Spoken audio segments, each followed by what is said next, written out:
Bismillah, Assalamualaikum warahmatullahi wabarakatuh. Sahabat-sahabatku yang dikasihi oleh Tuhan kita Allah, jumpa lagi nih dengan hamba pendeta Abednego Orgoldian Simbolon, and welcome. Salam manusia merdeka, merdeka tanpa doktrin, Bapak-bapak pendeta.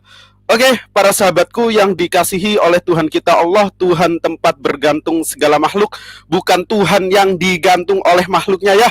Di kesempatan yang berbahagia ini kami akan mengadakan diskursus antara gurunda kita Zuma, Zulkifli M. Abbas, menghadapi sang debatman atau sang debaters atau sang bigudirs. Nah, para sahabat, diskursus ini yakni dipantik dari video tadi siang ya, di mana debatman ini menampilkan mama atau ibunda daripada adinda kita, yakni Adinda Yusuf atau Christopher Tambunan. Nah, dari kedua pemilik channel saling membuat video ya, mungkin bisa kita pertemukan dan siapa sih yang benar di antara keduanya ya, para sahabat. So, jadi tema yang kita usung itu adalah ini ya, perspektif Islam dan Kristen mengenai mu'alaf dan murtadin. Sorry, itu aku typo. Nah, mungkin aku repeat diskursus kita ini ya, dipantik oleh video tadi siang dari live-nya brother kita Lay Rudi Yohanes dengan menampilkan narasumber mamanya atau ibundanya Bang Yusuf. Nah, terus Ustadz Zuma memberikan counter attack sebagai bentuk pertanggungjawaban. Mungkin Lerudi memfitnah atau tidak itu masih dua pandangan. Tetapi ketika Ustadz Zuma menginvite Lerudi, katanya Lerudi masih di proyek atau di Belanda. Ada dua itulah. Oke, I don't care about this. Kita langsung saja mulai, dan semoga Allah Tuhan tempat bergantung segala makhluk merahmati serta memberkati diskursus kita malam hari ini.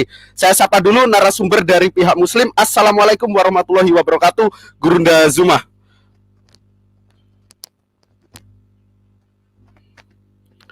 Masih di mute. Waalaikumsalam warahmatullahi wabarakatuh. Alhamdulillah. Masya Allah. Apa kabar, Gurunda? Alhamdulillah, sehat walafiat. Alhamdulillah, semoga sehat selalu. Dan saya sapa dulu narasumber dari Kristen, yakni Lerudi Yohanes Hutagalung. Salam, selamat malam, brother. Salam, selamat malam. Siap, apa kabar nih, Lay? Kabarnya baik-baik saja, sehat walafiat, di bawah lindungan Tuhan semesta alam yang menciptakan langit dan bumi dan bukan mengarang-arang. Ya, silakan. Oke, iyalah, tentu baik-baik saja habis dapat proyek di Belanda. Ya, itu hanya intermezzo, para sahabat. So, aturan dialog kita yakni kedua pembicara akan melakukan opening statement, entah itu memaparkan dari perspektif muslimnya atau melakukan sebuah attack yang diyakini benar, yakni bicara tentang gimana sih perspektif murtadin di Kristen itu. Yang penting relevan dengan tema yang kita usung, dan saya batasi maksimal 7 menit, yakni pembahasan kita yaitu perspektif Islam dan Kristen mengenai murtadin dan mu'alaf. Para sahabat, tidak panjang dan lebar, karena panjang kali lebar sama dengan luas. Langsung saja agar para sahabat nyenyak dan nyaman mendengarkan diskursus kita, yakni put your headset on and let's listen together. Dan untuk pembicara pertama mungkin saya kasih Lay Rudi Yohanes. Silakan, Lay Rudi. Oke, terima kasih. Selamat malam kepada semuanya. Kok gambar kau lebih besar, Goldian? Ya.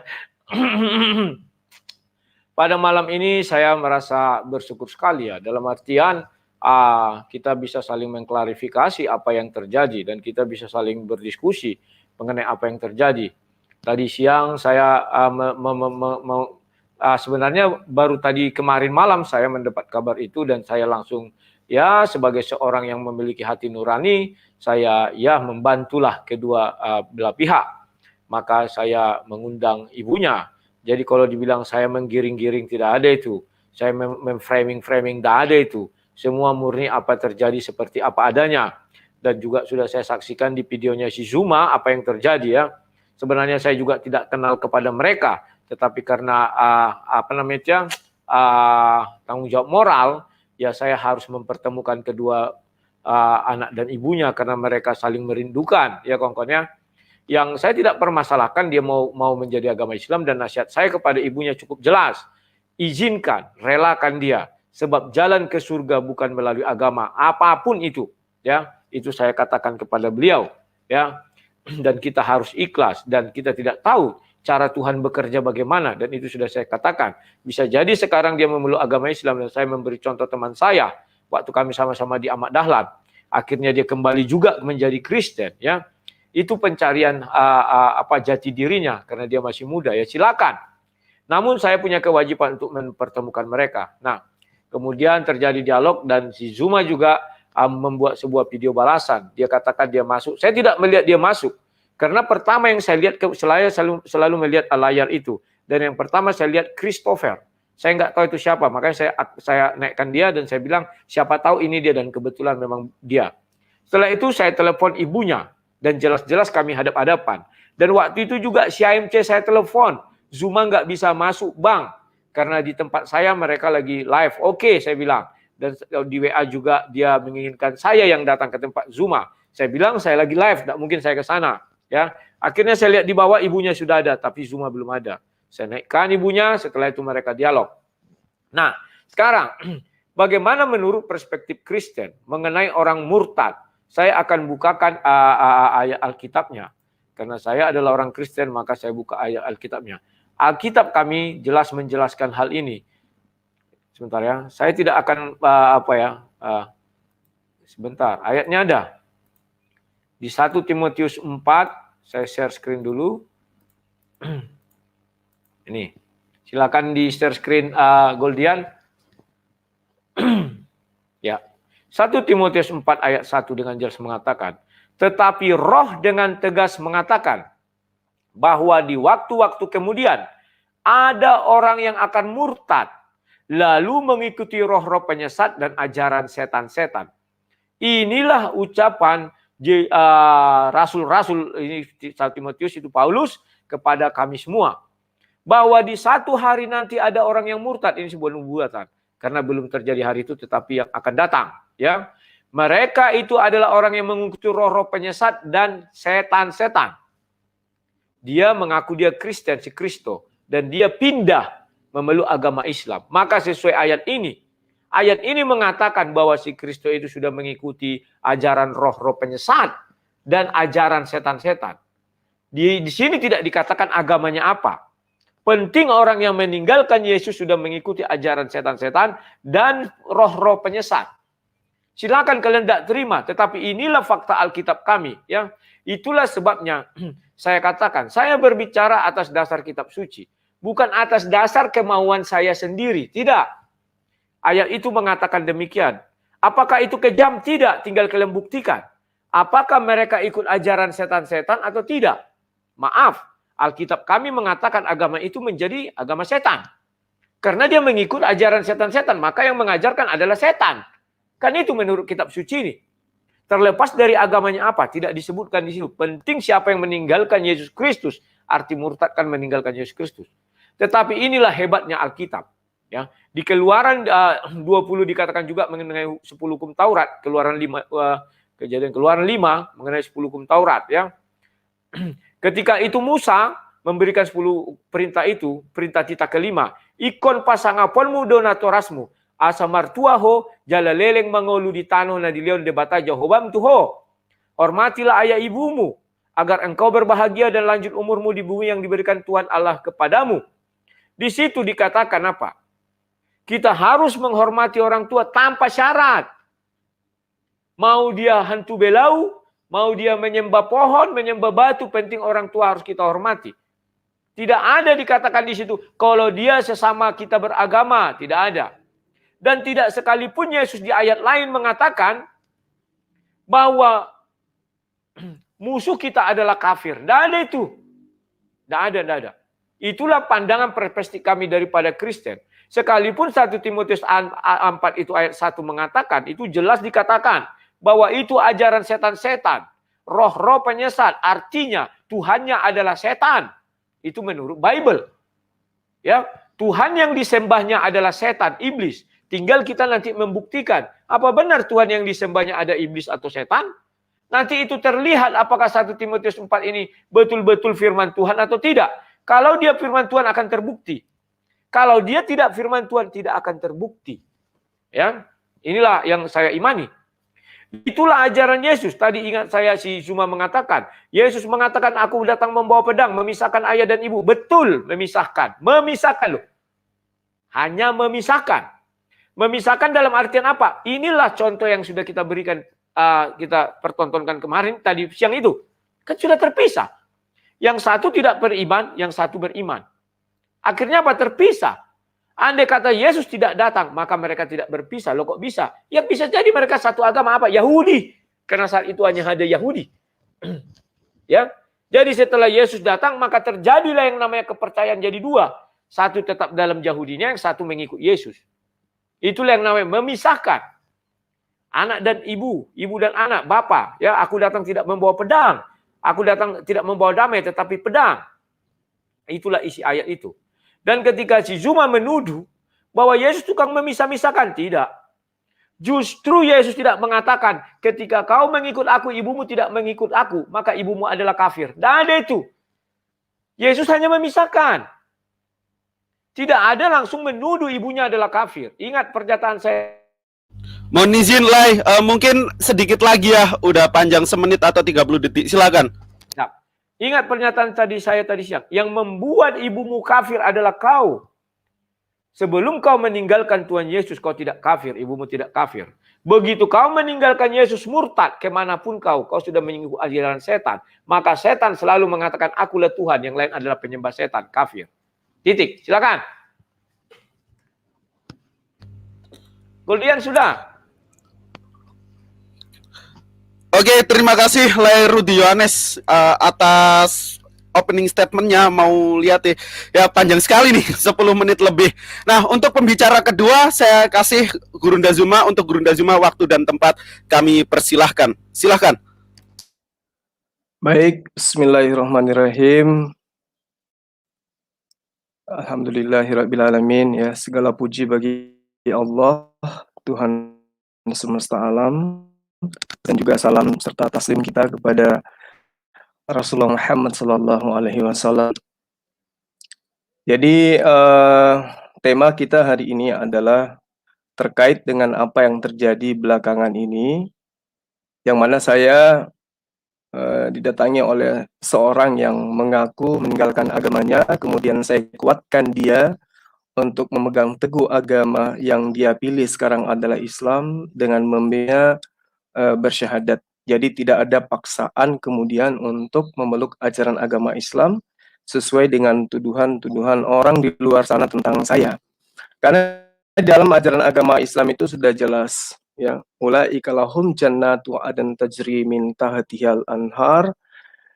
Lalu dikatakan, katakanlah kebenaran itu datangnya dari Tuhan, maka barang siapa yang ingin beriman, hendaklah dia beriman, dan barang siapa yang ingin kafir, hendaklah ia kafir. Sesungguhnya kami telah sediakan neraka bagi orang-orang yang zalim, yang gejolaknya mengepung mereka, dan jika mereka meminta minum, niscaya mereka akan diberi minum dengan air seperti air yang terbuat dari besi yang mendidih, yang menghanguskan muka mereka, ya. Lalu kemudian itulah minuman paling buruk dari tempat istirahat yang paling jelek. Jadi ketika ada tuduhan kemudian bahwa saya ya mendoktrin ya, atau mencuci otak seseorang, kemudian orang itu meninggalkan agamanya dan masuk ke dalam ajaran agama yang begitu penuh dengan aturan-aturan, maka saya katakan itu adalah salah dan itu adalah fitnah. Karena di dalam ajaran agama Islam itu tidak ada paksaan, tidak ada tendensi bagaimana kemudian kita memiliki trik membuat orang yang sudah beragama itu masuk ke dalam ajaran agama Islam. Nah, ada dua hal yang membedakan di sini. Kalau di dalam ajaran agama Islam, anak keturunan Adam itu dilahirkan dalam keadaan suci. Berbeda dengan agama Kristen, manusia dilahirkan di dalam keadaan berdosa, membawa dosa. Berarti kedatangannya kotor, ya, sudah najis dia. Dia sudah mendapatkan harta warisan dari Adam berupa dosa ya.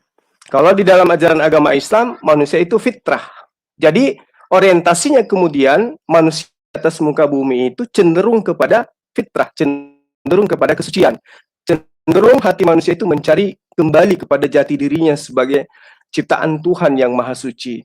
Tidak sebaliknya, manusia cenderung kepada dosa karena memang sudah dari lahir itu penuh dengan dosa, ini disebut dengan dosa waris. Nah, saya hanya ingin mengatakan seperti ini. Ketika kemudian saudara Rudi ya mencoba mengambil 1 Timotius 4 tadi di ayat 1. Di situ ada kata murtad. Ya, lagi-lagi saya katakan plagiat terhadap bahasa-bahasa di dalam Al-Qur'an. Jadi Al-Qur'an ini memang karena dia asli, jadi harus selalu ditiru orang-orang yang ingin juga dikatakan kitabnya asli. Padahal kata yang sebenarnya di situ itu tidak termasuk kata murtad di sana. Di dalam perjanjian lama itu hanya menerangkan tentang orang-orang yang gugur dari keyakinannya, orang yang gugur dari kepercayaannya, orang yang gugur dari imannya. Dan itu tidak disebut murtad. Murtad itu adalah bahasa Islam yang ditujukan kepada orang-orang yang sudah ingkar terhadap ajaran agama Islam. Itu murtad. Berbeda dengan orang Kristen yang keluar daripada agama Kristen, yaitu disebut sebagai domba sesat atau apa namanya. Belakangan kemudian baru mengambil kata murtad supaya kelihatan ke-Islam-Islaman sedikit lah gitu ya. Nah, lalu kemudian ketika ayat ini dijadikan sebagai acuan, lalu kemudian orang yang murtad, orang yang mu'allaf disebut ikut kepada kesesatan, kemudian orang yang mu'allaf dia katakan ikut kepada roh-roh dan yang disembah adalah setan. Berarti dengan kata lain, Bang Rudi mengatakan Yesus itu mengikut ajaran setan atau menyembah kepada setan. Kenapa? Karena Yesus mengajarkan dirinya sebagai utusan. Dan itu diimani oleh Christopher sekarang atau Yusuf sekarang. Yusuf menyembah hanya kepada Bapa atau Allah yang mengutus Yesus. Itu Yesus. Yusuf sekarang mengakui Yesus itu adalah utusan Tuhan. Dia adalah Rasulullah, dia adalah Nabi, sebagaimana yang Yesus ajarkan kepada dirinya. Artinya, kalau saya memandang dari segi kacamata ajaran Yesus, Yusuf ini atau Christopher ini telah menjadi pengikut setianya Yesus. Nah, kalau kita melihat bahwa apa yang dituangkan kemudian dalam 1 Timotius 4 ayat 1, ya, di terjemahan baru dikatakan, tetapi roh dengan tegas mengatakan bahwa di waktu-waktu kemudian ada orang yang murtad, lalu mengikuti roh-roh penyesat dan ajaran-ajaran setan. Ini dikatakan oleh Paulus kapan? Di abad pertama. Di situ masih ada pengajaran-pengajaran yang murni dari Yesus. Bagaimana orang-orang yang di abad pertama itu masih memahami tentang konsep satu Tuhan. Yesus hanya diakui sebagai utusan Tuhan yang mengajarkan tentang siapa yang mengenal Yesus, dia mengenal Bapa. Ya, siapa yang mengaku Yesus datang dari Bapa, dia mengenal Bapa. Siapa yang menerima Yesus, maka dia menerima Bapa. Sekarang permasalahannya adalah tidak menerima Yesus. Ketika Yesus mengajarkan, aku adalah nabi, aku adalah utusan. Orang sekarang tidak menerima itu, kecuali Islam. Orang sekarang di luar Islam, Yusuf ya, Christopher sebelum dia masuk Islam, dia mengatakan Yesus itu Tuhan itu sendiri yang inkarnasi menjadi manusia. Itu tidak diajarkan oleh Yesus. Yesus tidak pernah mengajarkan itu. Maka orang yang kemudian mendudukkan Yesus sebagai Tuhan, itulah yang masuk ke dalam ayat ini. Kalau ayat ini sekiranya adalah kebenaran. Maka yang kemudian mengikuti ajaran menyembah Yesus, membatalkan hukum ajaran yang diajarkan oleh Yesus, itulah pengikut ajaran setan. Menyembah kepada apa yang diperintahkan oleh setan, supaya setan membisiki Yudas, supaya Yudas itu mengkhianati Yesus, imani sebagai penebus dosa, dengan tebusan dosa, maka dosa waris dihapuskan, dan dengan matinya di atas salib, maka orang-orang ini dibebaskan dari hukum terhadap aturan Tuhan yang ada di kitabnya Bani Israel. Maka jelas, di sini kita bisa melihat bagaimana kemudian orang-orang ini, sesuai dengan 1 Timotius 4 ayat 1, mereka yang kena terhadap dalil itu. Karena mereka mengikuti ajaran yang tidak pernah diajarkan oleh Yesus. Contoh, ketika Yesus menerangkan, aku datang bukan untuk meniadakan, tapi untuk menggenapi, melengkapi hukum Taurat. Siapa yang menghilangkan barang setitik pun, maka dia termasuk apa? Orang yang akan menempati tempat rendah di hadapan Tuhan. Nah, bagaimana dengan Kristen? Apakah mereka masih taat Torah? Sementara Yesus ketika dia datang, dia adalah orang yang taat kepada hukum Taurat. Yesus adalah praktisi Yudaism, bukan praktisi Kristen. Yesus tidak pernah mengajarkan ibadah di gereja. Yesus tidak pernah mengajarkan kebaktian di hari Minggu. Yesus tidak pernah mengajarkan menyembah dirinya. Yesus tidak pernah mengajarkan untuk untuk meninggalkan hukum Musa. Yesus tidak pernah mengajarkan itu. Nah, sekarang muncul orang-orang ini. Maka 1 Timotius 4 ayat 1, orang-orang ini adalah orang yang menyesatkan. Orang-orang inilah yang disebut ajaran-ajaran setan. Bisa kita lihat bagaimana kemudian mereka mengakui Yesus itu adalah anak Allah, anak Allah, anak Allah. Sementara Yesus mengajarkan anak manusia dirinya. Dirinya adalah anak manusia. Manusia yang telah melahirkan dirinya. Dan dia adalah anak manusia. Anak manusia yang telah melahirkan dirinya. Dan dia adalah manusia. Tapi Kristen, melalui ajaran setan, mengakui bahwa Yesus itu anak Tuhan. Kalau dia adalah anak Tuhan, sejatinya Tuhan punya istri, Tuhan punya bibi, Tuhan punya paman, Tuhan punya ini, dan seterusnya. Maka Al-Quran membantah itu. Al-Quran membantah itu. Nah, tapi sekarang orang Kristen justru mengakui Tuhan datang, pencipta alam semesta itu datang sebagai manusia, dibunuh oleh manusia. Ini ajaran apa ini? Para nabi tidak pernah mengajarkan itu. Yesus sebagai praktisi Yudaism tidak pernah mengajarkan itu. Tetapi dengan bangganya kemudian orang yang kemudian kembali kepada fitrahnya yang suci, mengakui kenabian Yesus, dianggap sebagai pengikut setan, penyembah setan. Yesus mengatakan, hidup kekal itu adalah mereka mengenal engkau satu-satunya Allah yang benar. Afwan, Gurunda Zuma, mungkin kurang 1 menit atau 30 detik lagi ya. Saya di sini berusaha adil. Afwan, tafadol Gurunda Zuma, dilanjutkan.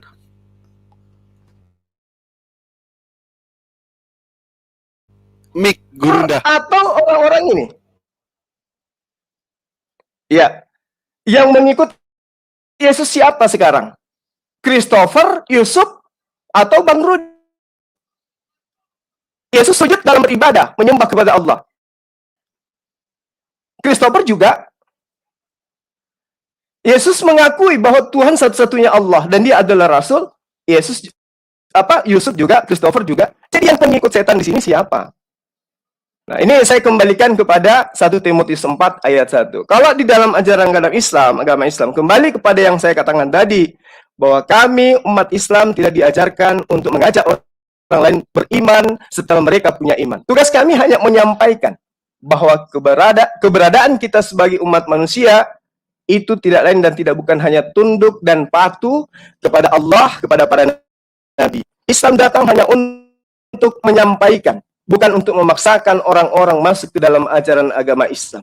Lil haqqu min rabbikum faman syaa'a falyu'min wa man syaa'a afal yakfur. Kalau mau beriman, tafadhal, silakan beriman. Kalau kamu mau ingkar, mau menutup diri, mau kufur, tafadhal, silakan Anda menutup diri. La ikraha fid din, tidak ada paksaan dalam ajaran agama Islam.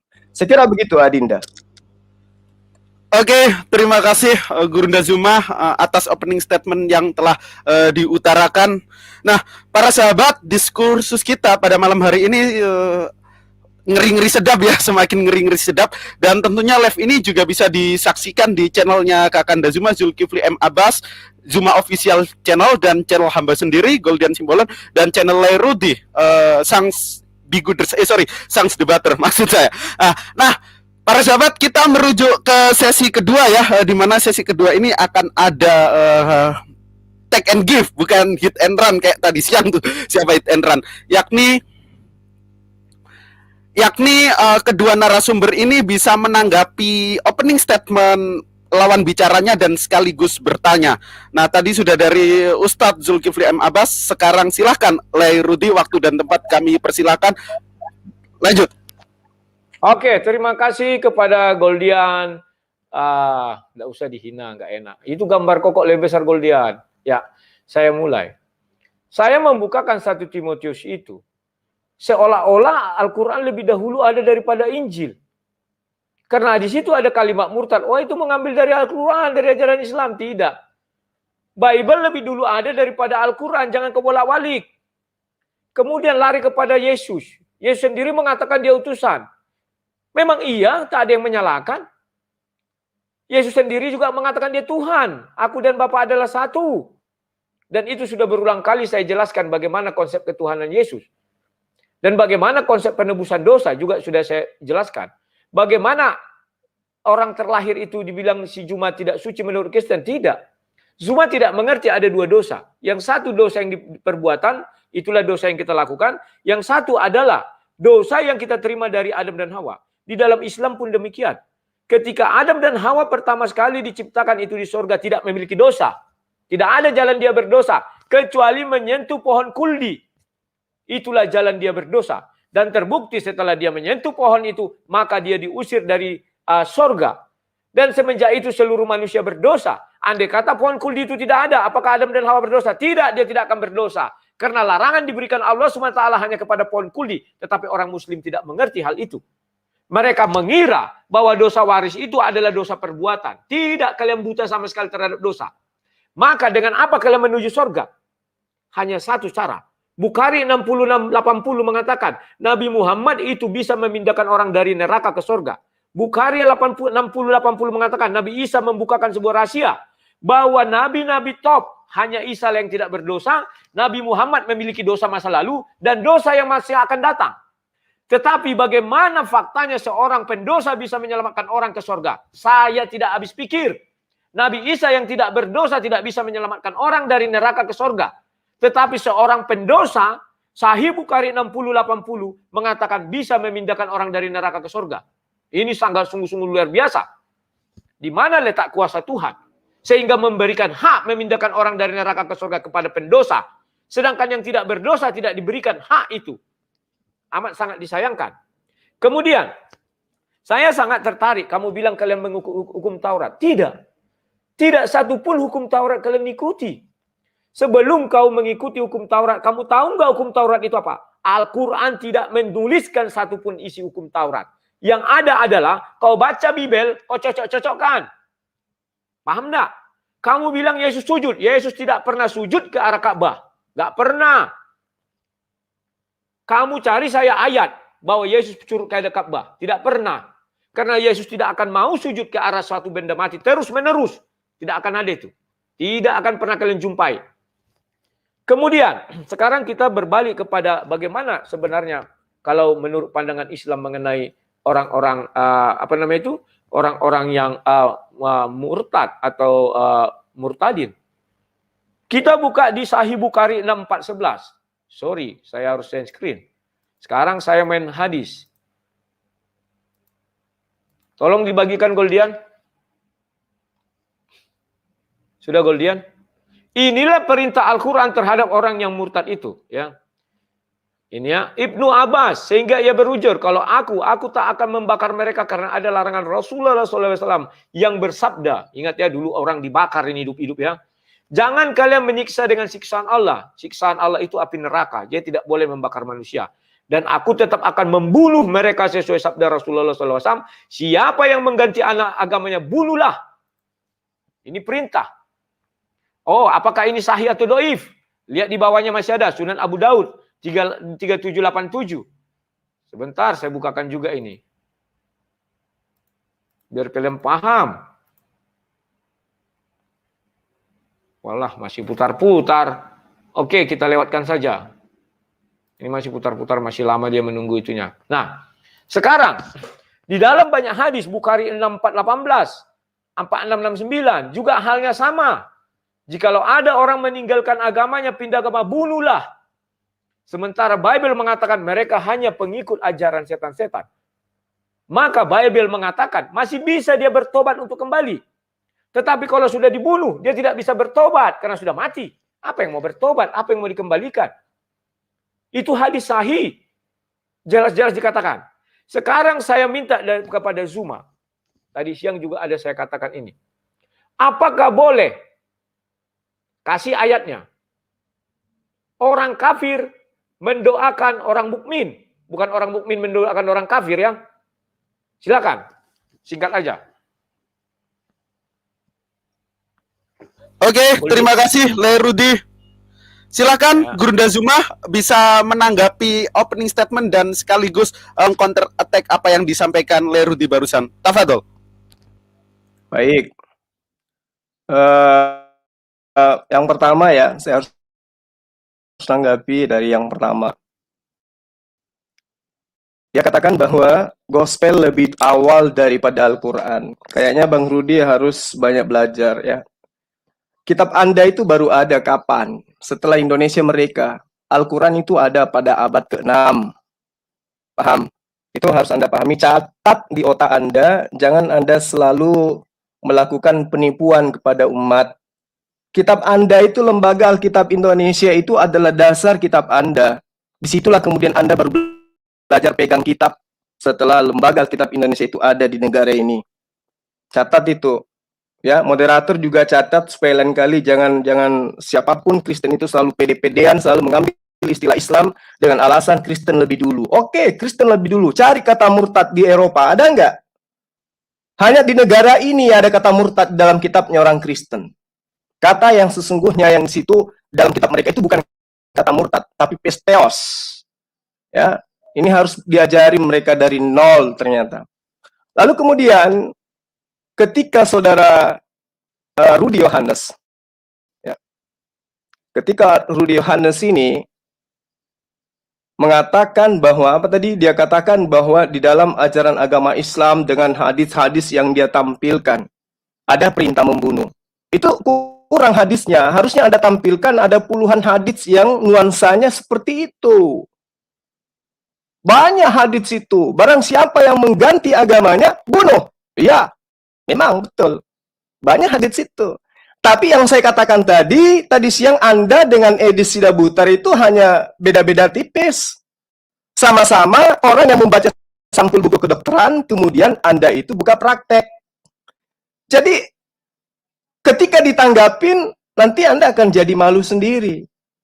Al-Quran menerangkan dengan sangat terang. Barang siapa yang kafir kepada Allah sesudah mereka beriman, kecuali orang yang dipaksa untuk kafir, padahal hatinya tetap tenang dalam beriman. Ya, akan tetapi orang yang melapangkan dadanya untuk kafiran, maka kemurkaan Allah menimpanya dan baginya asap yang besar. Tidak ada perintah membunuh di situ. Al-Baqarah ayat 217 pun diterangkan. Ya, bagaimana Allah akan menunjuki satu kaum yang kafir sesudah mereka beriman. Serta mereka telah mengakui bahwa Rasul Muhammad benar-benar Rasul. Dan keterangan-keterangan pun telah datang kepada mereka. Allah tidak menunjuki orang-orang yang zalim. Mereka itu balasannya adalah laknat Allah ditimpahkan kepada mereka. Laknat para malaikat dan manusia seluruhnya kepada mereka. Mereka kekal di dalam neraka. Tidak diringankan siksaan dari mereka. Dan tidak pula mereka diberi tangguh. Tidak ada perintah membunuh di situ. Barang siapa yang menentang Rasul sesudah jelas kebenaran baginya dan mengikuti jalan yang bukan jalan orang-orang mukmin, kami biarkan ia leluasa terhadap kesesatan yang telah dikuasainya itu, dan kami masukkannya ke dalam jahanam, dan jahanam itu seburuk-buruknya tempat kembali. Dibiarkan dia dalam kekafirannya, dibiarkan. Tidak ada perintah membunuh di situ. Satu lagi, dalam surah An-Nisa 115 juga diterangkan innal ladzina amal summa kafaru summa amanu summa kafaru, dan seterusnya dikatakan berulang di situ. Orang-orang beriman kemudian kafir, kemudian beriman, kemudian kafir lagi, kemudian bertambah kekafirannya, maka sekali-kali Allah tidak akan memberi ampunan kepada mereka dan tidak pula menunjuki mereka kepada jalan yang lurus. Tidak ada perintah membunuh di situ.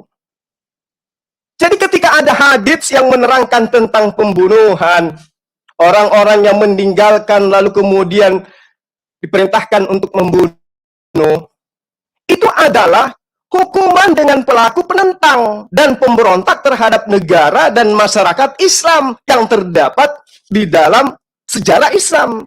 Jadi ketika umat Islam, agama Islam itu membentuk sebuah negara, kemudian ada orang yang murtad, ada orang yang kafir, lalu kafirnya kembali menyerang Islam, mereka bersekutu dengan orang-orang yang menyerang Islam, maka disitulah ayat hadis itu berlaku. Itu hadis sahih, memang betul. Memang betul. Orang yang murtad, kemudian kembali mencela Islam, menyerang Islam, memerangi Islam, maka kata Allah, kata Rasulullah, dia itu harus dibunuh. Tapi man itu bukan berarti murtad bunuh. Tidak. Islam itu tidak seperti apa yang tertuang di dalam kitabnya orang Kristen. Barang siapa di antara kamu yang membujukmu untuk murtad, bunuh. Barang siapa di antara kamu yang mengajak kamu untuk menyembah kepada ilah lain, bunuh. Ya. Siapa seteruku di antara kalian yang tidak mau aku menjadi rajanya, bunuh. Siapa yang tidak membenci ibu, bapaknya, anaknya, istrinya, dia tidak bisa menjadi pengikutku. Itu seperti itu. Perintahnya di dalam kitab sebelum Al-Quran. Al-Quran kemudian datang, barang siapa mau beriman, silakan beriman. Barang siapa yang mau ingkar, silakan ingkar. Ya. Tidak ada paksaan di dalam ajaran agama Islam. Yang dikatakan dalam hadits Bukhari, Muslim, Tirmizi, ya itu jelas. Bahwa orang-orang ini diperintahkan kemudian dibunuh oleh karena ada penyebab. Jadi bukan semata-mata karena murtad, tapi banyak unsur pendukungnya yang dia lakukan. Murtad, menghina Al-Quran, menghina Islam, menghina Allah, menyerang Islam, itu yang dimaksud di dalam hadits ini. Nah, lalu kemudian dikatakan oleh saudara Rudi Yohanes tadi, apakah di dalam ajaran kalian itu dibolehkan mendoakan orang yang kafir? Saya malah ditanyai sama siapa? Christopher kemarin. Maaf, terbalik. Gurunda, Kafir bisa... apa? Bentar.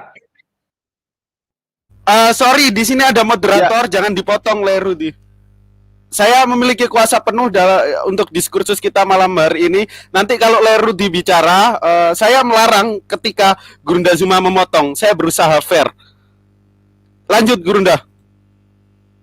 Oke. Lalu kemudian tadi ada perintah ya umat Islam apa Yesus itu sujud. Aku kurang ajar kau. Jangan dipotong, Lai. Sorry, kepencet. Aku naikin. Ya sabar, jangan marah-marah. Gini, untuk kedua narasumber, tolong hargai di sini ada moderator ya. Ketika narasumber satu bicara dan narasumber yang lainnya itu aku nggak ada kau nggak ada. Aku membilangkan dia salah. Bukan orang mukmin mendoakan orang kafir mendoakan orang mukmin. Jangan salah-salah. Jangan kau kick aku. Nggak ada sopan kau.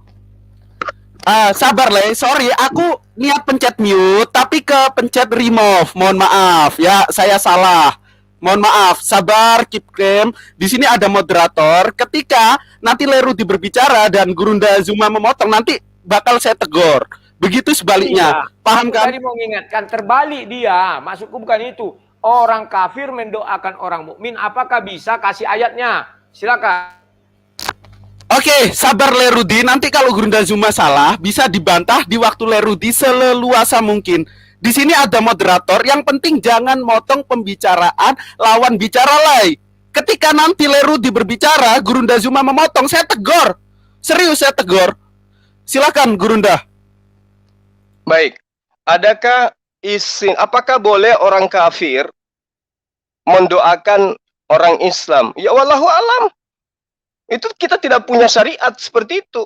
Itu bukan ajaran kita. Apakah mereka boleh mendoakan umat Islam? Ya wallahu alam. Apa syariat mereka? Kalau ada syariatnya silakan tunjukkan. Apakah ada? Apakah ada gitu? Syariatnya mereka mendoakan umat Islam. Ada enggak doanya? Ada enggak doanya di dalam ajaran Kristen untuk mendoakan orang yang Islam gitu? Nah, ini saya belum pernah temukan. Nah, kembali kepada apa yang dipermasalahkan tadi. Bahwa Yesus itu tidak sholat katanya. Tidak sujud menghadap Ka'bah. Ini adalah salah satu jawaban yang sebenarnya menutupi kebenaran yang ada di dalam kitabnya sendiri. Banyak dalilnya Yesus itu sujud. Ya, tapi tidak sujud ke Mekah, betul. Memang tidak sujud ke Mekah, sujud sujudnya umat Islam. Arah kiblatnya, arah sujudnya umat Islam. Karena Al-Quran memang sudah menerangkan setiap umat itu memiliki kiblat sendiri. Yesus punya kiblat sendiri. Daud punya kiblat sendiri. Musa juga punya kiblat sendiri. Yang pada intinya syariatnya adalah sujud dalam beribadah. Bukan salto-salto. Ya. Itu syariat. Makanya Yesus menerangkan, masih banyak hal yang ingin aku ajarkan kepadamu, tapi kamu belum sanggup untuk menanggungnya. Apa itu coba? Orang Kristen bisa menunjukkan? Enggak. Paling dia mengatakan, Roh Kudus membimbing kami. Tapi sayangnya, sekte ini dan sekte lainnya beda-beda Roh Kudusnya. Jadi ajaran yang kemudian dianut oleh Christopher, itu adalah ajarannya Yesus. Ketika dia kembali kepada fitrahnya sebagai manusia, ya dia mengamalkan ajaran yang diajarkan para nabi, menyembah hanya kepada pencipta alam semesta dan tidak pernah menyembah utusan Tuhan. Musa datang kepada Bani Israel, memperkenalkan siapa Allah. Musa memperlihatkan mujizat, bahkan di sejarahnya Musa minta kepada Tuhannya agar Tuhannya menurunkan makanan dari langit, dikabulkan. Tapi apakah kemudian orang-orang yang menyaksikan kehebatan Yesus, Musa itu menyembah Musa? Menganggap Musa itu adalah Tuhan, karena memiliki mujizat yang sangat luar biasa? Tidak. Apatah lagi ketika mereka melihat Yesus, hanya dengan mujizat-mujizat bisa membuat orang buta berjalan dan seterusnya, mereka tidak bergeming sama sekali. Nah, yang parah itu adalah Kristen ini. Dari mana datangnya? Ketika Nabi Allah datang mengajarkan Bani Israel kembali kepada hukumnya Tuhan, justru dia menganggap Yesus datang mati di tiang salib untuk menebus Kristen dari hukum Taurat. Sementara hukum Taurat itu dikhususkan kepada Bani Israel. Kenapa orang-orang ini yang dari barat ini, yang di Asia, Indonesia ini, yang kemudian melantik Nabi Allah menjadi Allah itu sendiri dengan embel-embel ajaran yang tidak pernah diajarkan oleh Yesus. Jadi Christopher Tambunan itu bukan pengikut setan. Dia adalah pengikut Yesus yang setia. Menyembah kepada Tuhannya Yesus, mengangkat derajat Yesus yang tadinya dihinakan oleh orang Kristen dengan kedudukan yang mulia, yaitu Nabiullah, Rasulullah, yang tidak pernah meninggalkan hukum-hukum Tuhan yang diajarkan kepadanya. Itu yang perlu saudara Rudi Yohanes pahami. Kemudian, kaitannya dengan ajaran yang dianut, yang dipihnakan kepada saya, bahwa saya ini mengajak dia, mendoktrin dia masuk ke ajaran agama Islam. Harusnya itu dikembalikan kepada sistem kristenisasi yang digalakkan oleh gereja. Lukas 14 ayat 23. Lalu kata Tuhan itu kepada hambanya, pergilah ke semua jalan dan lintasan, dan paksalah orang-orang yang ada di situ masuk, karena rumahku harus penuh. Di dalam Al-Quran tidak ada itu. La ikraha fiddin. Silakan dengan agama Anda, kami dengan agama kami. Tidak ada paksaan. Yang mau beriman tafadhal, yang mau kafir silakan. Allah yang menjadi hakimnya kelak. Itu diterangkan di dalam Al-Quran. Jadi kok Anda mengatakan Islam itu begini, orang-orang yang ikut kepada Islam itu menyembah kepada roh-roh setan. Di Islam tidak dikenal menyembah roh. Hanya di Kristen itu ada penyembahan terhadap roh. Bahkan Kristen menganggap Tuhannya itu adalah roh. Sementara dalam ajaran agama Islam, roh itu adalah ciptaan Tuhan, pencipta alam semesta. Ya, jadi salah ketika 1 Timotius dinisbahkan kepada umat Islam. 1 Timotius itu cocoknya kepada orang-orang Kristen yang mengajak manusia menyembah kepada roh-roh, menyembah kepada sesamanya manusia, mengajarkan sesuatu yang bukan firman Tuhan, ya, yaitu surat-surat orang yang tidak pernah bertemu dengan Yesus yang kemudian dianggap sebagai firman Tuhan. Itulah ajaran setannya. Karena Yesus mengatakan, waspadalah, waspadalah, waspadalah. Kepada siapa? Orang Farisi. Kepada siapa lagi? Ahli Taurat. Dia tidak pernah menerangkan waspadalah kepada orang Arab, waspadalah kepada umat Islam, waspadalah kepada si orang yang hidup di abad ke-6. Tapi dia katakan, di tengah-tengahmu, aku mengutus engkau di tengah-tengah serigala. Murid-muridnya diutus di tengah-tengah serigala. Berarti serigala itu sudah ada zaman Yesus. Siapa serigala itu? Mereka yang telah mengaku sebagai pengikut Yesus, tapi ajarannya semuanya 100% bertentangan dengan ajaran Yesus. Tidak sujud, tidak sunat, tidak mendudukkan aturan Tuhan dalam hukum Tauratnya Nabi Musa, menyembah ilah lain selain daripada yang mengutus Musa. Siapa mereka? Dialah pengikut agama yang dianut Christopher sebelum dia menjadi Yusuf Sani. Jadi tidak ada alasan untuk mengatakan bahwa Yusuf Sani itu mengikuti roh setan atau roh jahat atau roh penyesat. Justru Yusuf keluar daripada komunitas orang-orang yang mengikuti ajaran roh penyesat dan ajaran setan-setan. Demikian sementara. Oke, terima kasih Gurunda Zuma. Ya, diskusi kita pada malam hari ini semakin panas ya. Tentunya panas yang argumentatif, walaupun tadi ada sedikit kolaps antara saya dan Bang Rudi Yohanes karena emang saya udah berkomitmen jika ada yang memotong pasti saya tegur. Walaupun Kanda Zuma sebagai Muslim dan saya Muslim, ketika memotong Bang Rudi bahkan akan saya tegur, dan saya mohon maaf tadi keliru kepencet tombol remove, seharusnya saya mute, mohon maaf Le Rudi. Silakan untuk Le Rudi menanggapi ya atau berbicara, yang penting Gurunda Zuma tidak memotong. Lanjut Le Rudi. Ya, terima kasih. Tadi suaranya agak kresek-kresek ya, jadi kurang enak didengar. Oke, saya lanjutkan. Kalau si Zuma mengatakan bahwa Allahnya tidak memiliki roh, itu satu kekeliruan. Ketika meniupkan ruh kepada Nabi Isa, dia meniupkan ruhnya. Kalimat ruh di sana jelas ruhnya. Terserah dia mau menerjemahkan itu ciptaan Tuhan atau apa. Tetapi Allah SWT mengakui itu ruhnya. Miliknya. Milik dirinya. Itulah hebatnya Bible. Jauh hari sebelum Al-Quran itu datang sudah dijelaskan bahwa dia akan mengikut roh-roh penyesat. Dan satu lagi, Alkitab menjelaskan 2 Petrus 2. Nah, ini saya bukakan. Sebentar ya. 2 Petrus 2 ayat 4. Sebentar 4. Nah. Tolong di share screen ini ya. Share screen dulu. Oke, belum nampak. Oke, udah.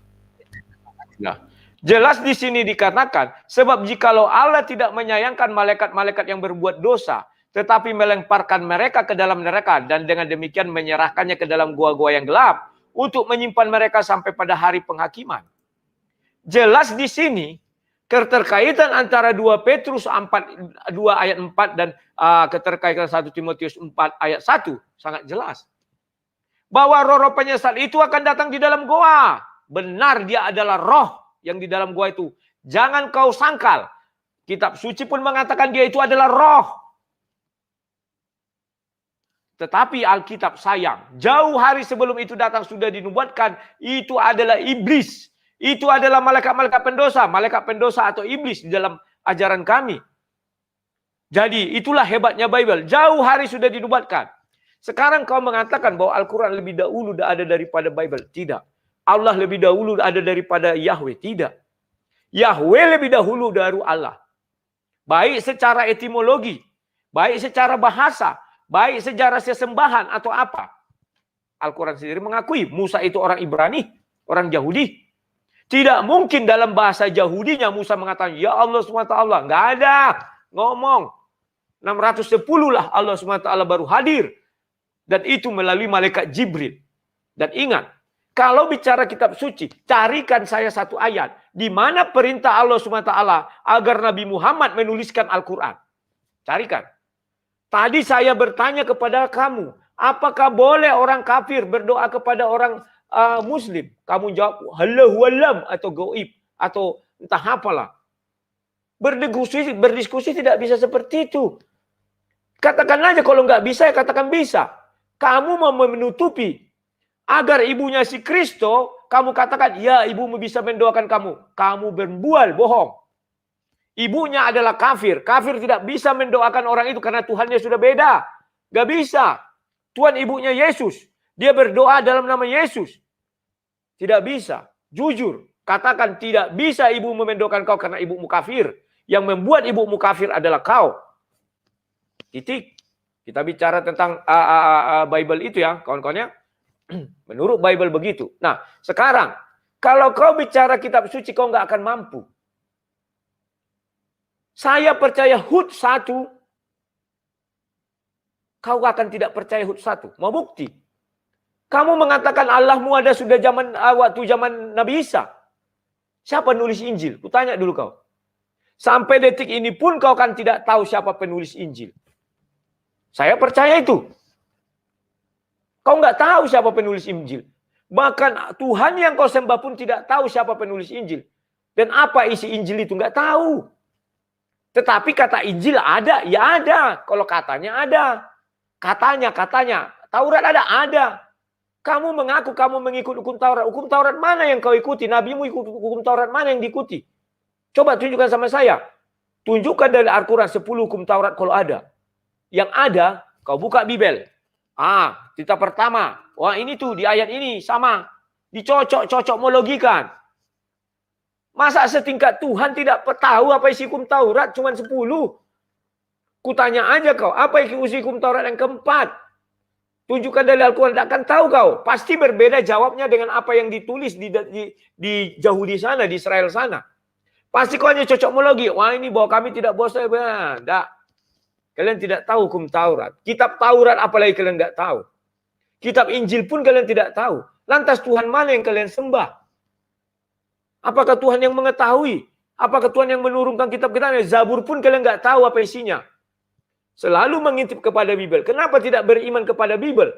Kenapa tidak kau suruh si Kristus itu beriman saja kau kepada Bibel? Karena kami pun tidak tahu apa isi hukum Taurat. Kami tidak tahu apa isi kitab Taurat.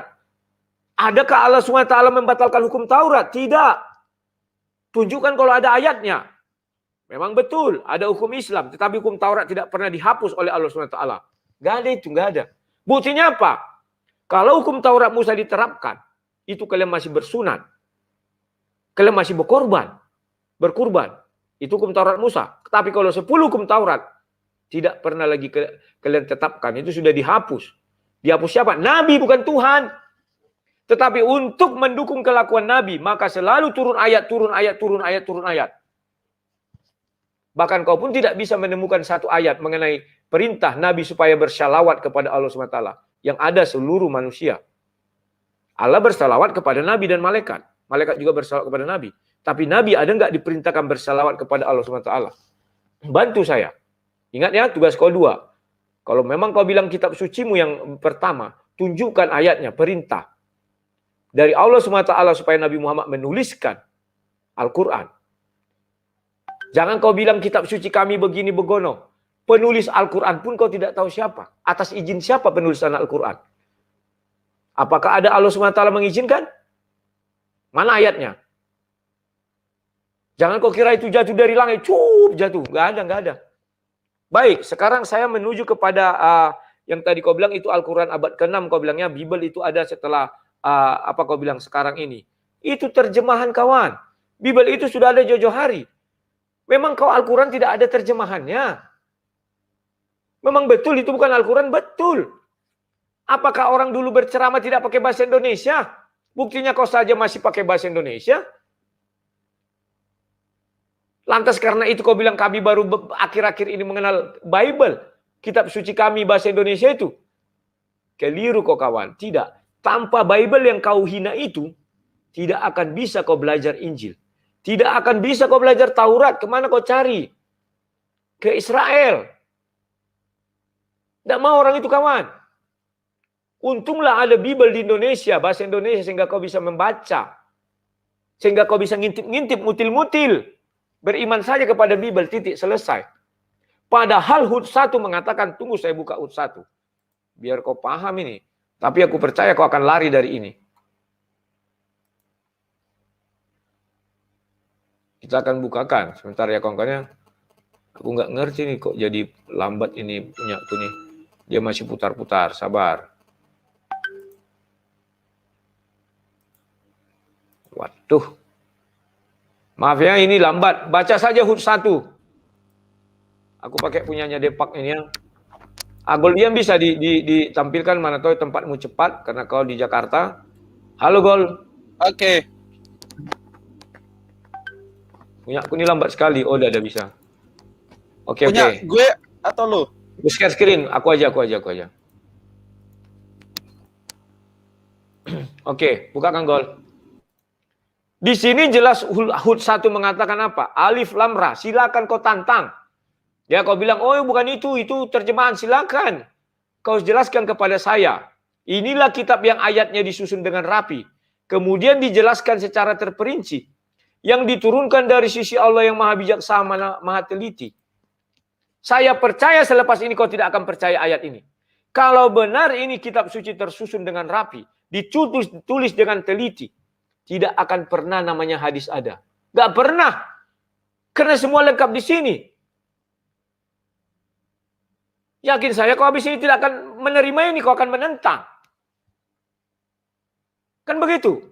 Nah, oke, sekarang saya lanjut lagi. Banyak kali dengar aku apakan sama kau ya. Sujud. Yesus sujud. Ya, Yesus sujud. Kamu pernah berkata juga di channelmu, mana perintah Yesus bernyanyi-nyanyi pada hari Minggu? Bernyanyi-nyanyi. Itu bernyanyi sudah ada sejak perjanjian lama. Di dalam bait Allah ada paduan suara. Kau cari saja. Bahkan Yesus pun di bukit sebelum naik ke Bukit Zaitun, Matius 26 mau ke 27. Mereka bernyanyi-nyanyi pujian. Kami semua ada dasar. Sekarang kamu mengaku Yesus sujud. Sujud kemana, geng? Tidaklah mau Yesus sujud ke arah Ka'bah. Oh, jangan kau bilang, oh masing-masing umat punya arah sujud. Tidak. Lebih dahulu Ka'bah didirikan, baru yang di Yerusalem itu namanya Baitul Maqdis. Jangan kau balik-balik sejarah. Al-Quran menjelaskan Ibrahimlah yang mendirikan Ka'bah. Maka nenek moyang mereka adalah Ibrahim.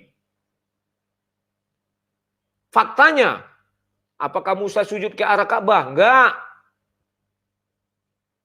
Dan perlu kau ketahui, semua nabi tidak ada yang mengucapkan 2 kalimat syahadat. Karena mereka tidak mau membelenggu Tuhan. Saya bisa mencabar kau. Sebutkan. Apakah ada manusia yang bisa menyembah Allah SWT tanpa menyebut nama Nabi Muhammad? Sebutkan. Kalau bisa. Kalau memang bisa, kenapa tidak kau suruh si Kristo mengucapkan 1 kalimat syahadat? Ada hadisnya. Kalian harus paham itu, kawan. Jangan mau dibodoh-bodohi lagi. Hanya saya nanti yang percaya itu semua. Mereka sudah mau membalik-balikkan semua. Hud 1 mereka nggak percaya. 2 kalimat syahadat mereka juga sudah mau mengatakan, iya bisa tanpa mengucapkan 2 kalimat syahadat kau bisa menyembah Allah SWT. Tidak bisa. Al-Ikhlas 1-4. Tidak ada yang setara dengan dia. Ada. Nabi Muhammad. Tanpa Nabi Muhammad tidak ada yang menyembah Allah SWT. Itu fakta. Harus disebutkan. Jangan kau bilang bisa. Nanti saya saja yang tinggal itu percaya. Berikutnya. Ingat ya. Bahwa kalian tidak mengerti hukum Taurat. Kalian tidak pernah melaksanakan hukum Taurat. Mengenai ibadah hari Minggu. Sama dengan kalian. Mengenai ibadah hari Jumat. Sama dengan Yahudi mengenai ibadah hari Sabtu. Yahudi beribadah hari Sabtu apa jawabannya? 6 hari bekerja, 1 hari beristirahat.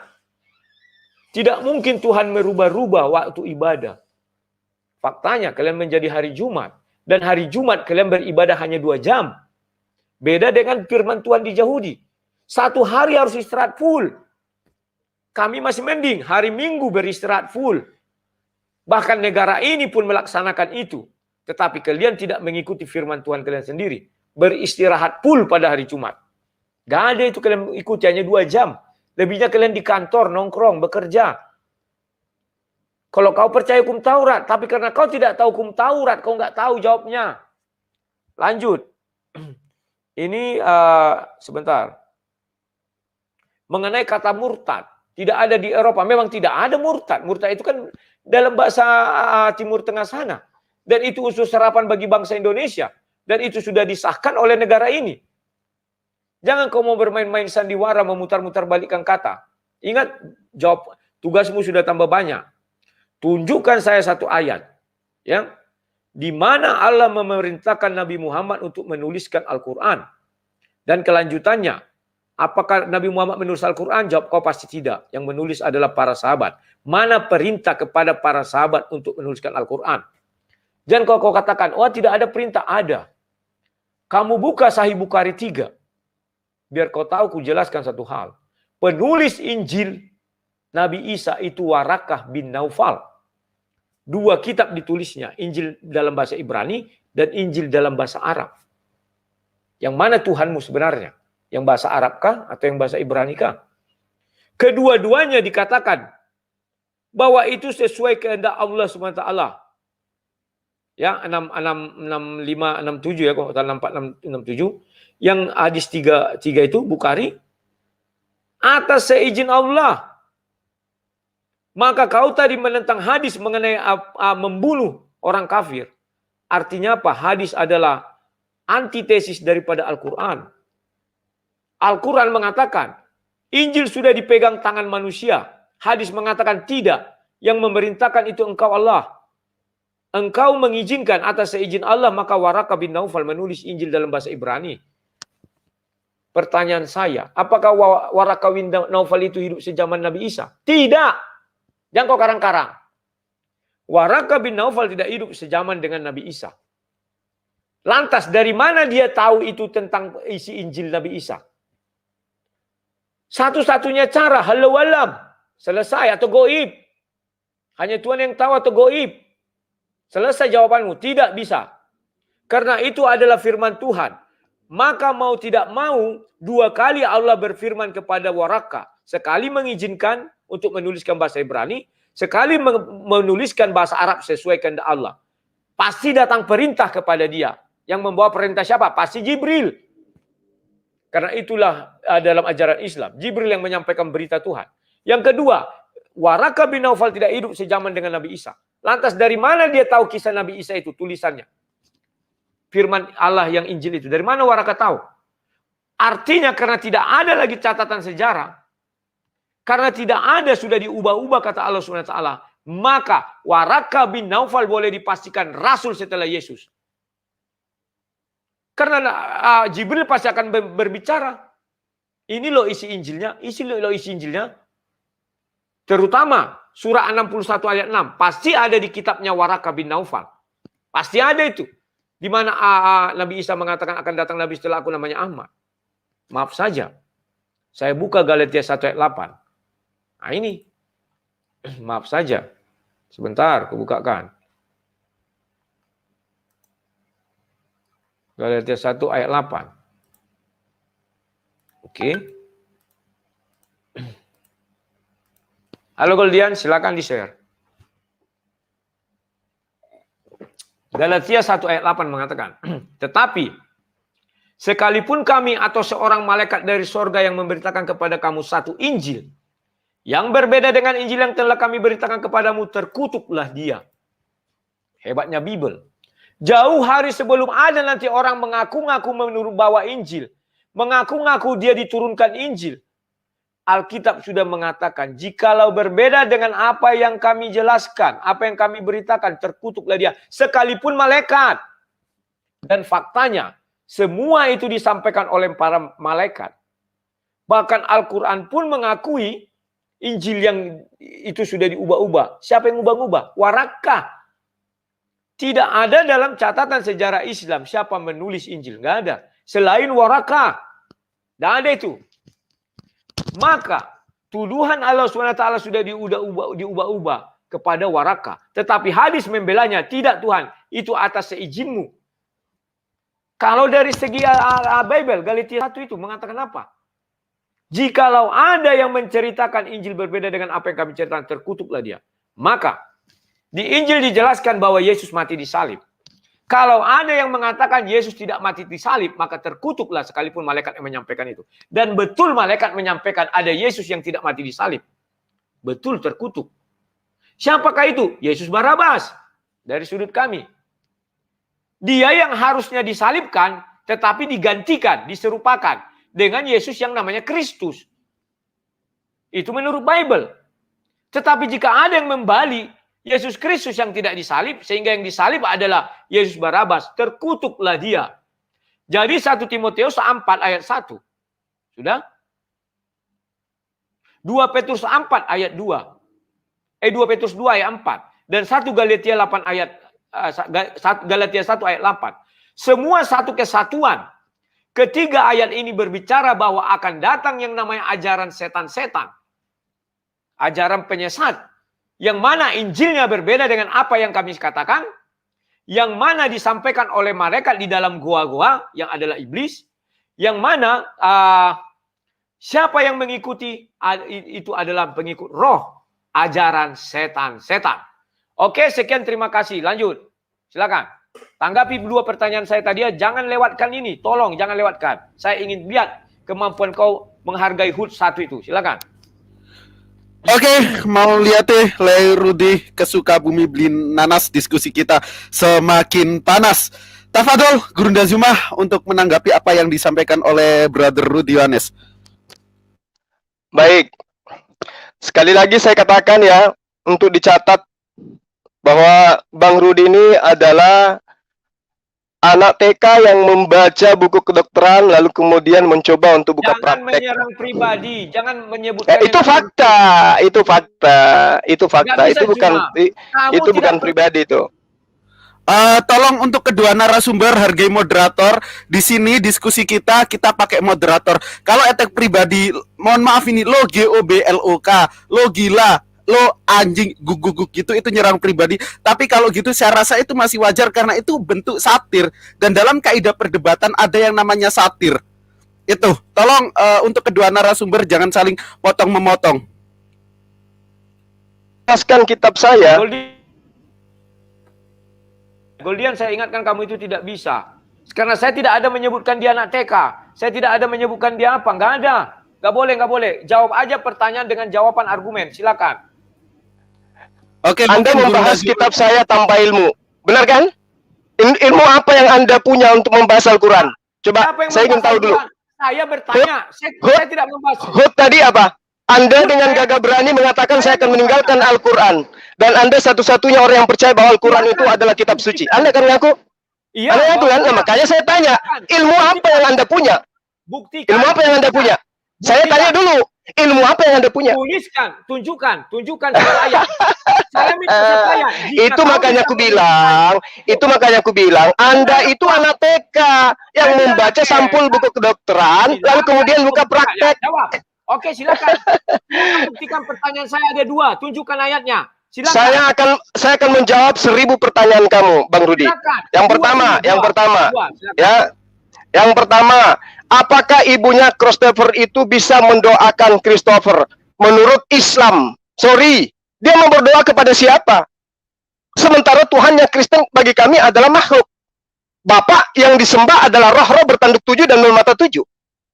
Yesus yang disembah adalah manusia yang dilahirkan oleh manusia. Dia mau berdoa keselamatan kepada mereka. Sementara Yesus sendiri yang disembah menyembah kepada Allah, menyembah kepada yang mengutusnya. Bagaimana mungkin kemudian seorang ibu, kami di dalam agama kami membolehkan itu, mengajarkan itu? Tidak ada itu. Tidak ada. Orang kafir berdoa kepada makhluk itu tidak ada. Dalam ajaran agama Islam itu berarti kami mendukung kekafiran. Kalau membolehkan orang itu mendoakan itu, tidak ada dalam ajaran agama Islam bahwa orang yang kafir boleh mendoakan orang yang muslim. Nggak ada itu. Nggak ada aturan mainnya. Kenapa? Karena sudah menyembah selain daripada Tuhan. Gitu loh. Itu yang satu, ya. Lalu kemudian hukum Taurat di dalam Al-Quran. Nah, itu aku bilang tadi. Anda itu ya seperti itu tadi yang saya katakan. Di dalam Al-Quran itu sangat jelas hukum Taurat yang Anda katakan hukum Taurat itu kan tentang apa yang tertuang di dalam kitabnya Nabi Musa, bukan kitabnya Kristen. Sekali lagi saya katakan, kitabnya Nabi Musa bukan kitabnya Kristen. Kitabnya Kristen itu perjanjian baru dari Yunani. Ya, apa yang Anda tanyakan di dalam Al-Quran tentang hukum Taurat, 10 hukum Taurat? Tentang tiada Tuhan selain Allah. Al-Quran Al-Asyar ayat 23. Jangan ada sembahan lain selain daripada yang disembah oleh para nabi. Apalagi, jangan menyembah berhala. Al-Baqarah ayat 22. Apalagi yang Anda ingin tanyakan? Jangan mempersekutukan Tuhan. Surah An-Nisa ayat 116. Dan seterusnya. Jadi apa yang diajarkan oleh Musa, itu diperuntukkan untuk kaumnya. Goldian, tolong bukakan ayatnya, aku ingin baca. Tolong yang disampaikan. Oh, oke. Ayatnya loh ya, bukan terjemahannya dia minta. Kecuali dia minta terjemahan, kasih terjemahan. Ayatnya harus tertulis Taurat ya, Taurat. Silakan, itu bukan terjemahan. Saya sudah kirim pesan lu tadi, maunya respon terus. Cepat, silakan. Jangan mempersekutukan Tuhan. Di dalam An-Nisa ayat 116. Sesungguhnya Allah tidak mengampuni dosa mempersekutukan sesuatu dengan dia. Sebentar. Oh. Buka dulu ayatnya. Saya mau lihat apakah ditulis itu Taurat atau hanya cocokmologi. Ambil dari Bible, cocok-cocokkan. Seperti yang saya bilang. Nah, ini ayat Al-Quran. Ini ayat Al-Quran yang menerangkan. Ya, ada ditulis ini ayat Al-Qurannya. Ya, ada ditulis Taurat. Loh, kan kamu minta hukum Taurat menerangkan yang hukum ketiga jangan menyembah ilah lain, jangan mempersekutukan Tuhan. Ada juga dalam Mohon maaf, saya mute keduanya. Gini, Lerudi dan Kakanda Zuma. Lerudi tadi berbicara seluasa mungkin, Kakanda Zuma tidak memotong. Nah, tolong dong hargai lawan dialog Anda. Kalau sekiranya menurut Lerudi, lawan dialog Anda itu salah dalam berargumen, nanti dibantah waktu Lerudi. Ya, saya kasih kesempatan keduanya seluasa mungkin. Saya berusaha fair. Yang penting jangan motong-motong kayak anak TK. Kita udah dewasa, bro. Betul. Maksud saya biar jangan semua orang tertipu. Kalau memang ada tulisan Taurat, contoh aku bukakan di Alkitab ya, Ulangan 5. Lerudi punya kesempatan untuk membantah di waktu Lerudi. Catat aja, anggap deh omongan Bang Zuma itu salah semua. Saya tidak mau membantah, Goldian. Lebih gini, tolong dong, ini ada moderator. Nanti dibantah di waktu Lerudi. Kita udah gede nih, jangan kayak anak TK dialognya. Oke, lanjut Gurunda Zuma. Tolong jangan saling potong memotong. Makanya biar jangan seperti anak TK, kita harus jujur tunjukkan. Ini loh hukum Taurat, ditunjukkannya. Jadi kita kan memberi gini lah, yang menonton debat kita itu yang di luar, yang menilai debat kita yang di luar. Misal yang diomongin Gurunda Zuma ini, mohon maaf, sabar dulu. Lai anggap sampah, silakan nanti dibantah di waktu Lai membantah. Jangan potong memotong. Gak etis dialog kita, gak esensi. Paham ya Lai? Mohon maaf untuk kedua narasumber. Silakan lanjut Gurunda Zuma. Baik, jadi memang wajar lah kalau Bang Rudi kepanasan ya, karena memang ajaran Tuhan di dalam hukum Taurat, dalam kitabnya Musa itu berkesesuaian dengan hukum yang ada di dalam Al-Quran. Sementara di kitabnya mereka, kitab Yunani itu nggak ada itu. Malah mereka menolak perintah itu. Jadi ketika Al-Quran menerangkan ya bahwa sesungguhnya Allah tidak mengampuni dosa mempersekutukan sesuatu dengan dirinya, orang-orang yang menyembah selain dirinya, ya itu sudah diterangkan di kitabnya Nabi Musa juga. Bahkan diperintahkan membunuh apapun yang bernapas yang tidak menyembah kepada dia. Itu ada dalam kitab Musa, di kitab kita juga ada. Lalu kemudian dia tanya, apakah ada tertulis Taurat di situ? Oh tidak, Al-Quran bukan Taurat, Taurat bukan Al-Quran. Al-Quran diperuntukkan untuk seluruh manusia, Taurat hanya untuk kaumnya Nabi Musa, bukan untuk kaum Qulub. Catat itu yang pertama. Itu yang kedua. Yang ketiga, kitabnya orang Kristen katanya, ada di abad pertama, Al-Quran ada di abad ke-6. Iya, emang benar itu. Orang Kristen yang mana dulu? Ayo, orang Kristen yang mana dulu? Orang Kristen di Indonesia, kitabnya itu nanti ada ketika ada Lembaga Alkitab Indonesia. Ayo. Atau Anda ingin mengatakan, oh tidak, perjanjian baru itu kami ambil dari zamannya Musa. Injil itu kami ambil dari zamannya muridnya Yesus. Kita sudah dewasa dan sudah tamat dengan pembodohan seperti itu. Kitabnya orang Kristen itu, si Bang Rudi ini, mungkin lahir tahun 70-an ya. Nanti di tahun itu baru dia tahu ada kitab seperti itu. Ya, hampir seumur dengan Lembaga Alkitab Indonesia dia tuh. Al-Quran ada di abad ke-7. Ya, Al-Quran sudah diajarkan dari sejak Rasulullah Muhammad SAW, itu ada. Dan masih ori sampai hari ini. Kamu punya cuma terjemahan. Kalau saya tanya, Lembaga Alkitab Indonesia itu menuliskan sebuah buku apa yang dijadikan rujukan? Kitabnya Yesus. Pernah gitu Yesus mengajarkan tentang menyebut nama kitabnya Lukas? Pernah gitu Yesus menyebut kitabnya Paulus? Pernah. Pernah gitu Yesus membaca surat-surat Paulus? Pernah Yesus membaca surat-suratnya Lukas? Pernah. Hai. Jadi ketika Anda mengatakan kitab Anda lebih dulu, itu adalah cara Anda menipu umat. Kitab Anda, memang ada kitab di dalam Al-Quran diterangkan, diberikan ketetapan kepada Yesus berupa hikmat Injil. Itu ada memang. Ada sebuah pengajaran yang Yesus ajarkan kepada Bani Israel. Itu ada ketetapannya. Apa kitab di dalam Al-Quran diterangkan, itu adalah sebuah ketetapan. Apa ketetapan itu? La ilaha illallah Isa Rasulullah. Anda masih bisa ngorek di dalam kitab Anda yang dituliskan oleh pengarang kitab Anda. Yohanes 17 ayat 3. Dan itu juga ada dalam ajaran Al-Quran. Bahwa Yesus yang kamu sembah justru mengajarkan Bani Israel kembali kepada hukum Taurat, menyembah hanya kepada Allah. Nah, itu yang ketiga. Yang keempat. Sekarang yang kelima. Dari mana kamu belajar Taurat dan Injil? Kami umat Islam itu tidak diajarkan untuk belajar Taurat dan Injil. Kenapa? Karena Al-Quran kami itu sudah lengkap. Syariat Al-Quran itu sudah sempurna. Taurat itu diperuntukkan untuk Musa. Ketetapan Injil itu diberikan untuk umatnya Yesus. Di mana intinya Taurat dan Injil sama-sama mengajarkan menyembah kepada Allah. Tidak pernah itu Yesus mengajarkan menyembah kepada dirinya. Bahkan sekarang kalau saya minta kepada Bang Rudi, tunjukkan di mana Yesus mengajarkan menyembah dirinya, mencret. Tidak akan pernah ditemukan itu. Kenapa? Karena kitabnya Kristen bukan kitabnya Yesus. Ajarannya Yesus bukan ajarannya Kristen. Berbeda. Kristen berdiri di atas pewartaan orang-orang tentang Yesus dan pengajaran Yesus. Tetapi bukan inti dari ajaran Yesus yang diajarkan Kristen itu. Bukan. Nanti kita bisa buktikan. Jadi umat Islam itu belajar tentang Torah dalam arti kata kitabnya Musa itu tidak. Belajar tentang kitabnya Yesus itu tidak. Al-Quran sudah menerangkan, wailul lil ladzina yaktubuna al-kitaba bi aydihim summa yaquluna hadza min indillah liyastaru bi tsamanan qalila. Itu yang kami pelajari, bahwa orang-orang sebelum Islam ada yang membuat sebuah buku yang mereka anggap suci, yang mereka katakan itu dari Tuhan, dan itulah yang mereka sebut Perjanjian Lama, Perjanjian Baru. Itu dasar kami. Jadi kami tidak perlu belajar Torah. Karena kami bukan Bani Israel. Yeremia 31 ayat 3 Anda baca.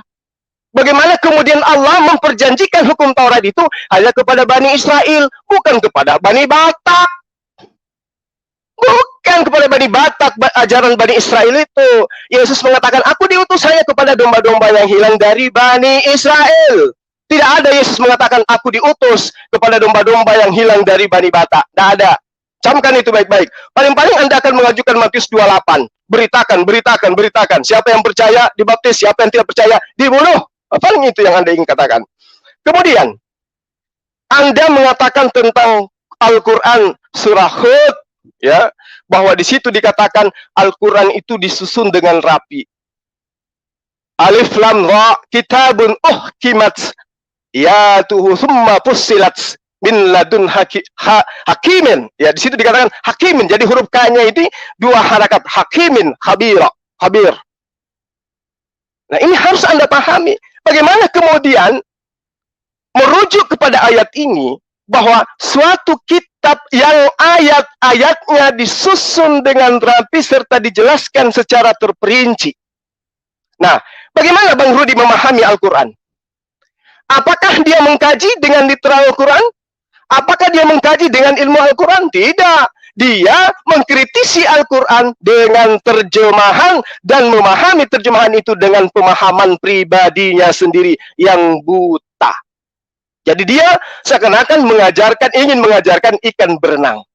Nah, di dalam pola pengajaran Al-Quran, supaya Anda bisa paham bahwa Al-Quran itu betul tersusun dengan rapi, Al-Quran itu betul dijelaskan secara terperinci, dan betul diwahyukan dari Allah, maka Anda harus memahami ayat-ayat Al-Quran berdasarkan ilmunya. Apa itu? Bentuk katanya.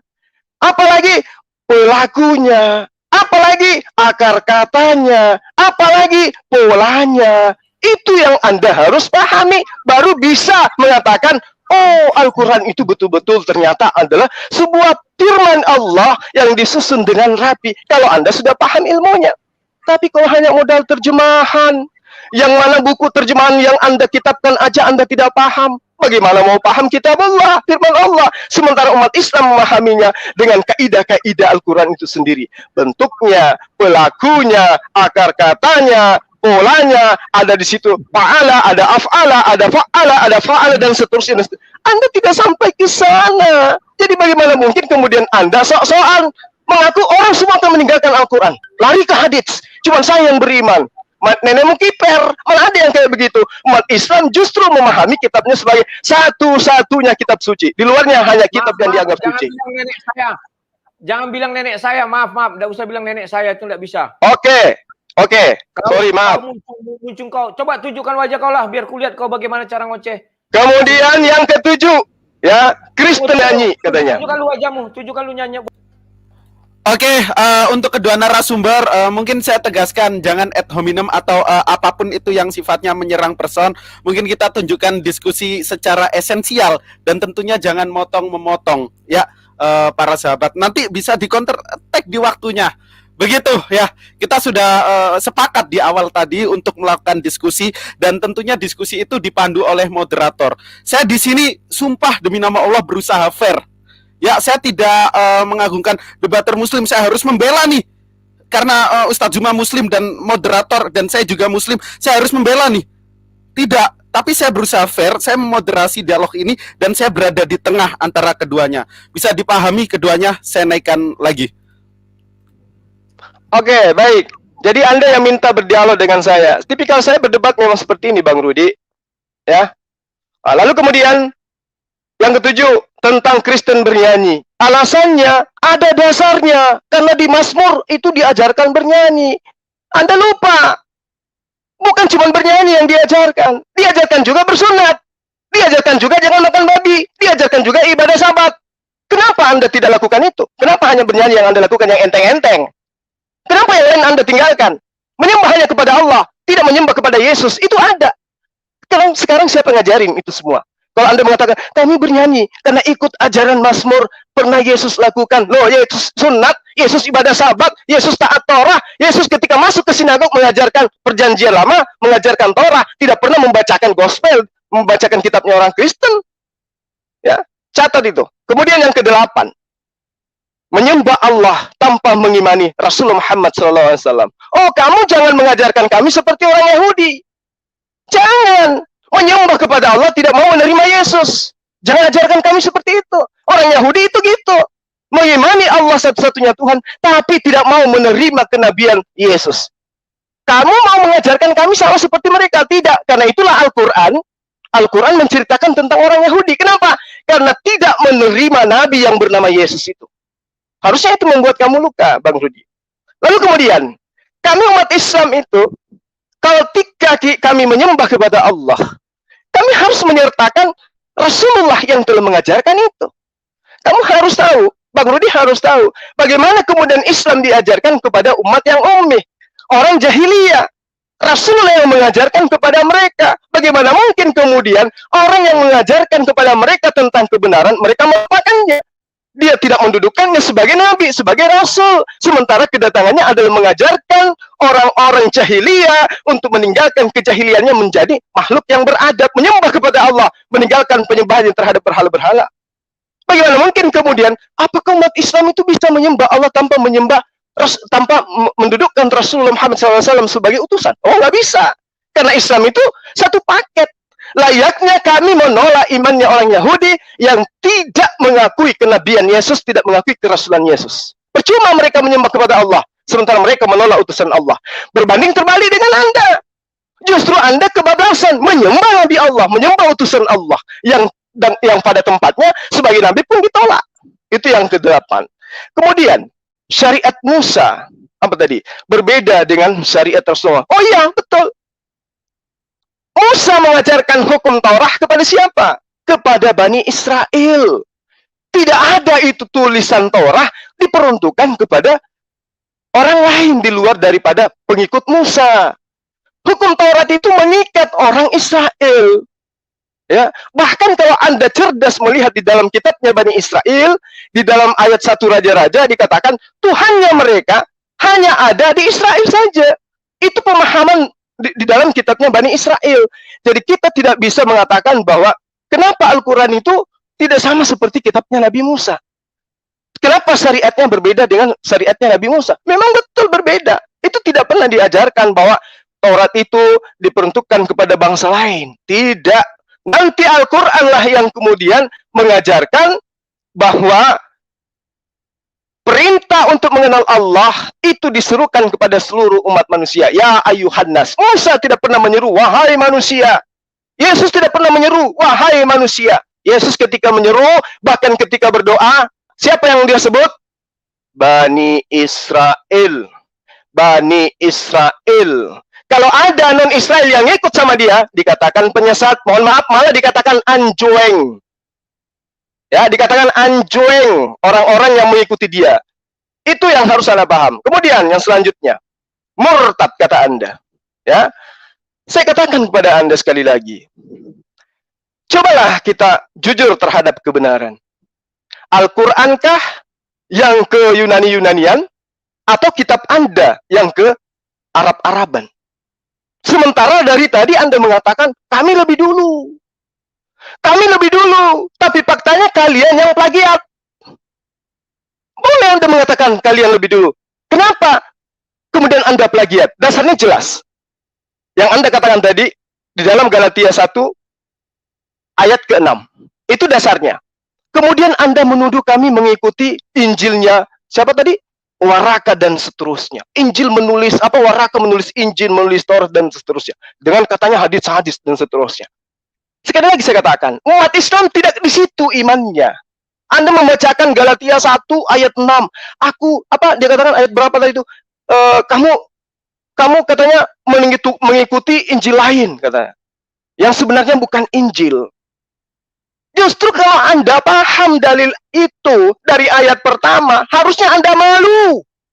Malu Anda menampilkan itu. Bagaimana kemudian seorang Paulus menegur orang-orang yang ada di Galatia? Aku heran, wahai orang-orang yang ada di Galatia. Begitu cepat kamu berpaling kepada Injil selain daripada Injil yang aku beritakan. Artinya, Bang Rudi Yohanes, abad pertama sudah bertaburan banyak Injil. Nanti, Paulus pendiri Kristen heran. Orang-orang pada zaman itu mengikuti Injil selain Injil yang dia ajarkan. Nah, kalau saya kasih pertanyaan kepada Anda, di mana tadi Anda hanya bertanya terus ke dianya. Ketika Yesus di dalam kitab Anda menerangkan, segala firman yang engkau berikan kepadaku, telah aku berikan kepada mereka. Pertanyaannya, mana segala firman itu? Mana segala firman yang Yesus terima dari Allah? Yang kemudian Yesus terangkan kepada muridnya. Mereka di situ adalah Lukas, adalah murid-muridnya dia, Thomas dan seterusnya. Ya, Petrus dan seterusnya. Mana Injil yang Yesus terima? Mana firman yang Yesus terima dari Allah? Tunjukkan firman-firman itu. Yang Anda kitabkan adalah cerita-cerita orang tentang Yesus dan muridnya, tentang Yesus dan ajarannya, tentang Yesus dan Tuhannya. Anda tidak bisa menunjukkan ajaran Tuhan yang Yesus terima dan kemudian Yesus ajarkan kepada murid-muridnya. Lukas tidak pernah diceritakan oleh Yesus. Bukunya tidak pernah Yesus ceritakan. Markus, Yohanes, surah-surah Paulus, Wahyu dan seterusnya, Yesus tidak pernah bacakan. Lalu dari mana Anda mengatakan bahwa itu lagi Injilnya Yesus? Sementara Paulus pendiri Kristen aja terheran-heran melihat begitu banyak Injil di sana. Dan pada saat konsili Muktamar, banyak Injil yang ditolak karena tidak berkesesuaian dengan konsep Romawi. Ingat itu. Barnabas ditolak, Nikodemus ditolak, Thomas ditolak, Maria ditolak. Padahal orang-orang ini adalah orang yang pernah dulu bersanding dengan Yesus. Lukas diterima, Markus diterima. Kenapa? Karena ajarannya sama dengan ajaran Romawi. Sama dengan ajaran penguasa kala itu. Diterima. Lalu yang terakhir, mana perintah Allah untuk menulis Al-Quran? Anda mencoba untuk menutupi kelemahan kitab Anda dengan Al-Quran. Al-Quran itu diwahyukan bukan untuk dituliskan. Al-Quran itu diperintahkan untuk dibacakan. Iqra. Bukan diperintahkan untuk ditulis.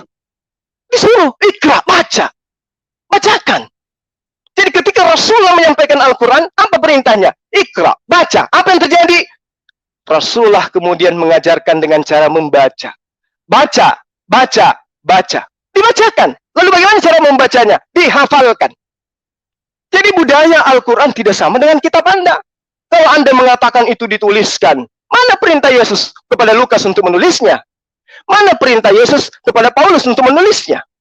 Bagaimana Paulus menyalin kemudian begitu banyak surat-surat? Dari mana dia terima? Kapan ketemunya dengan Yesus? Apakah Yesus duduk di depannya dia bertahun-tahun?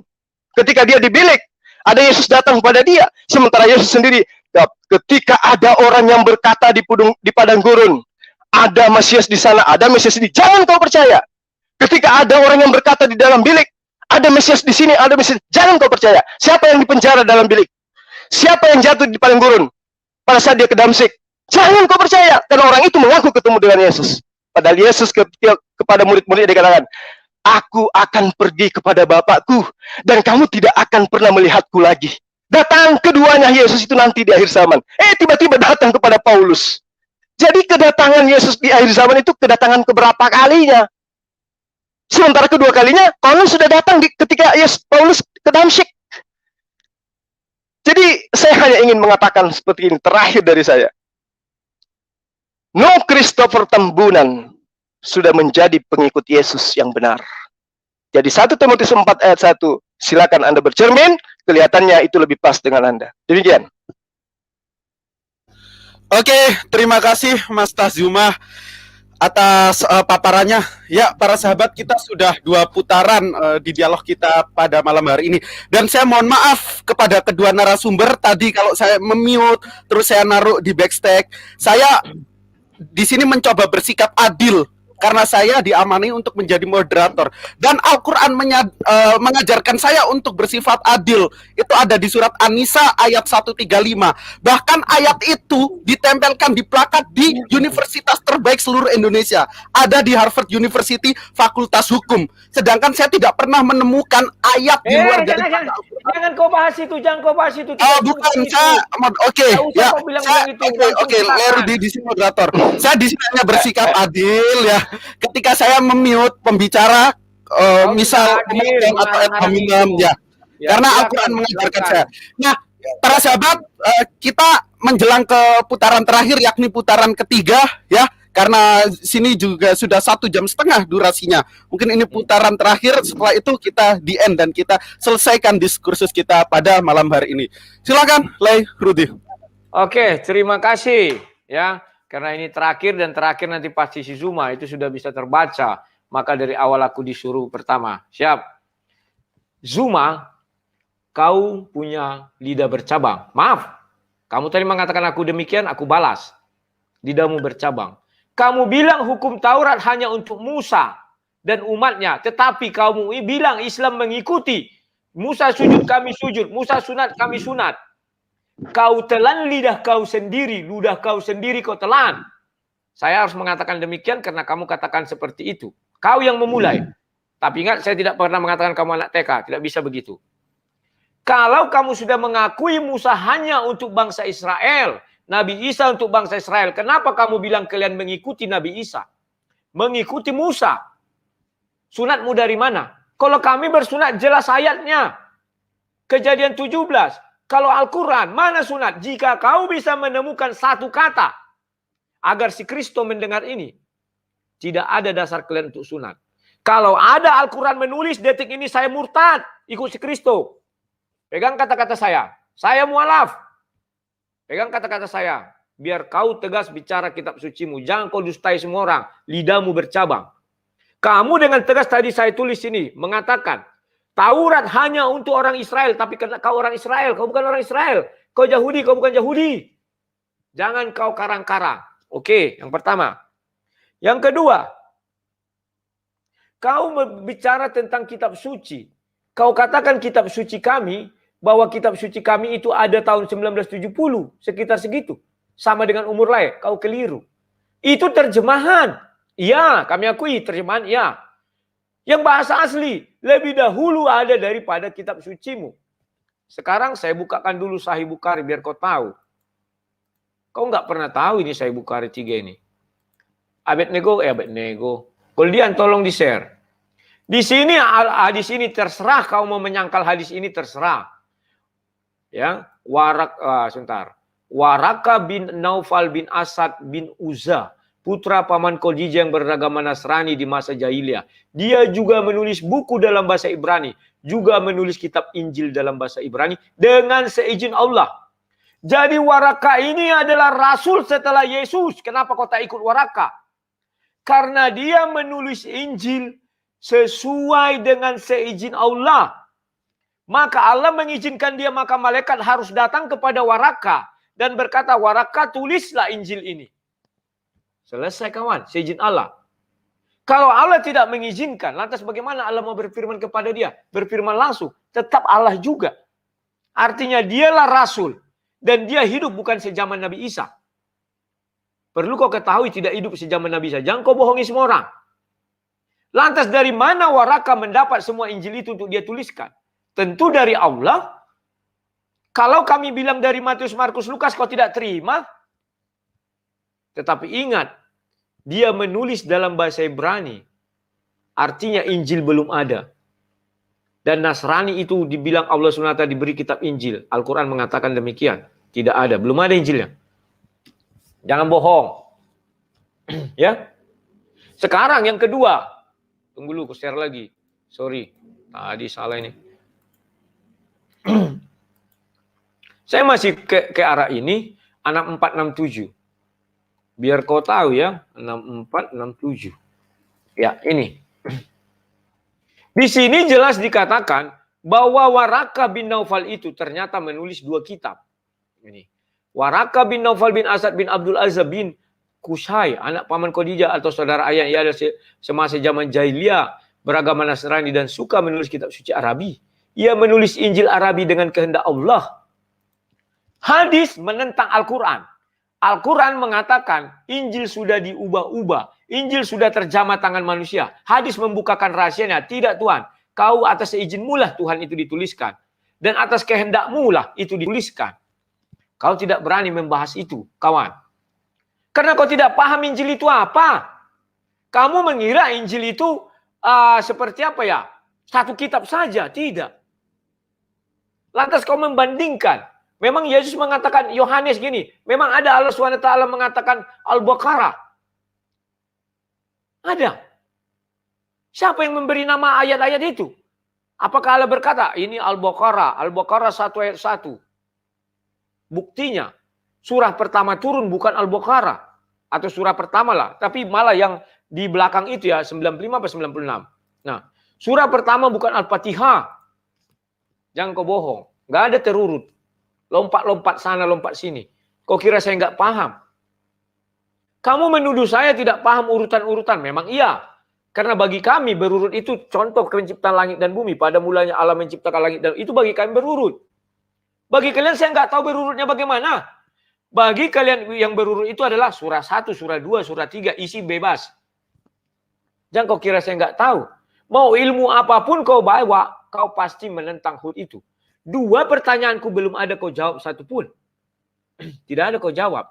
Mana ayat yang mengatakan meminta Nabi Muhammad bersalawat kepada Allah SWT belum kau jawab. Mana ayat yang meminta kepada Nabi Muhammad untuk menuliskan. Dan itu sudah kau jawab. Terima kasih.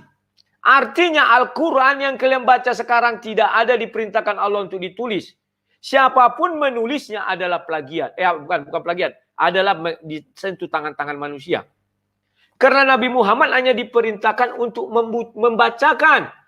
Lantas sumber bacaannya dari mana? Pertanyaan saya. Jangan kau bilang Al-Quran belum ditulis. Banyak hadis mengatakan Nabi membaca. Bahkan Nabi masuk ke dalam sebuah gereja. Dilihatnya orang sudah membaca Taurat. Ada Taurat. Bahkan Nabi mendengar seorang membaca sebuah surah. Nabi mengatakan saya lupa. Untung dia mengingatkan ini. Ada ayatnya semua. Sudah dibacakan. Maka saya katakan hud satu hanya saya yang percaya. Kau nggak percaya lagi itu. Belum lagi kalau saya katakan kepadamu sebuah rahasia. Aku bukakan. Tunggu. Biar sekalian aja. Semoga si Yusuf menonton ini. Kau jangan memutar-mutar balikkan semua fakta. Silakan kau tonton ini, kau terjemahkan dalam bahasa Arab, dalam bahasa Tublau. Silakan. Aku nggak peduli. Kau tidak percaya lagi dengan hud satu.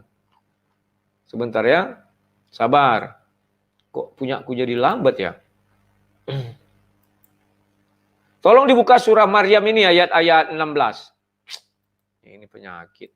Kalau dia punyamu kencang apa enggak ya? Oke, ku bantu Lerudi. Ini situs nggak bisa.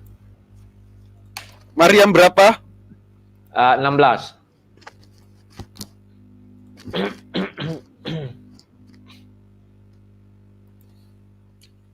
Maryam 16. 16.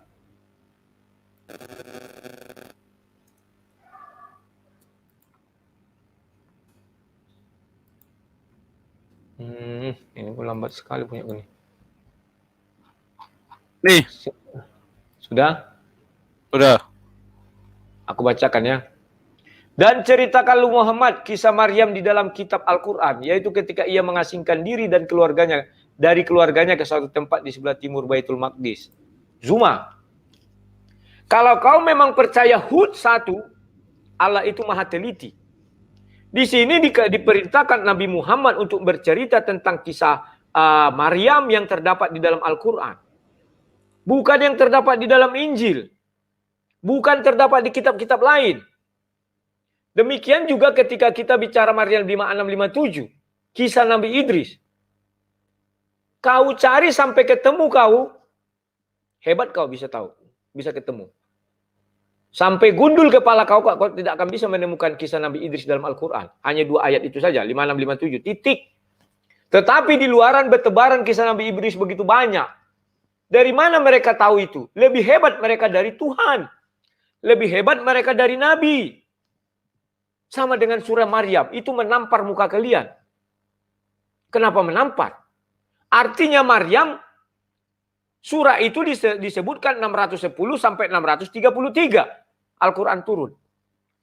Artinya di antara rentang inilah Maryam itu hidup. Sehingga dibacakanlah dari kitab suci Al-Quran. Hebatnya lagi.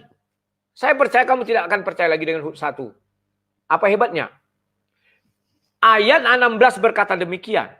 Harusnya kisah itu ada sebelum ayat 16. Karena kan mau diceritakan. Sebuah kisah artinya sudah berlalu. Tetapi faktanya di Quran 19 ayat 22 lah baru ada kisah Maryam itu. Barulah ada kisah Maryam menyingkir ke timur Baitul Maqdis. Jadi jangan kau bilang kau lebih mengikuti Yesus. Kalian tidak kenal Yesus. Yang kalian kenal adalah Nabi Isa yang bukan Yesus. Yang kisahnya hanya terdapat di dalam Al-Quran. Tidak ada di luar Al-Quran. Bahkan di Injil pun tidak. Ayat Al-Quran mengatakan bukan kami. Silakan kau gunakan bahasa Arab, silakan. Dan perlu kau ketahui.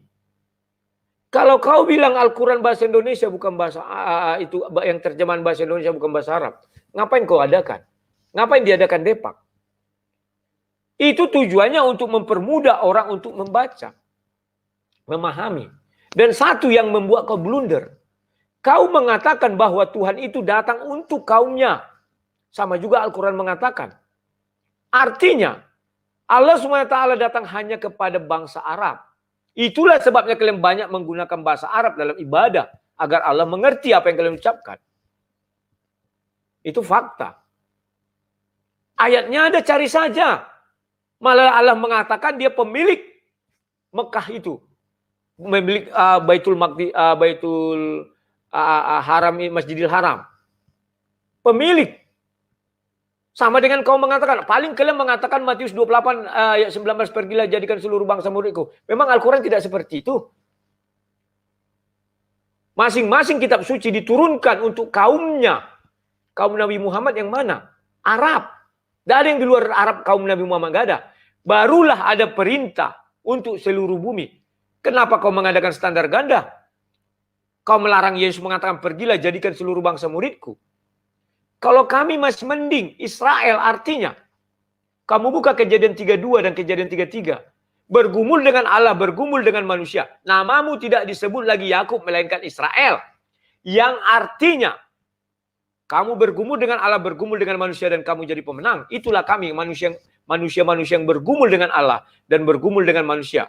Bergumul dengan Allah, ikut perintah Tuhan seperti si Yakub diperintahkan Tuhan untuk kembali kepada Esau. Kejadian 31, 32, 33.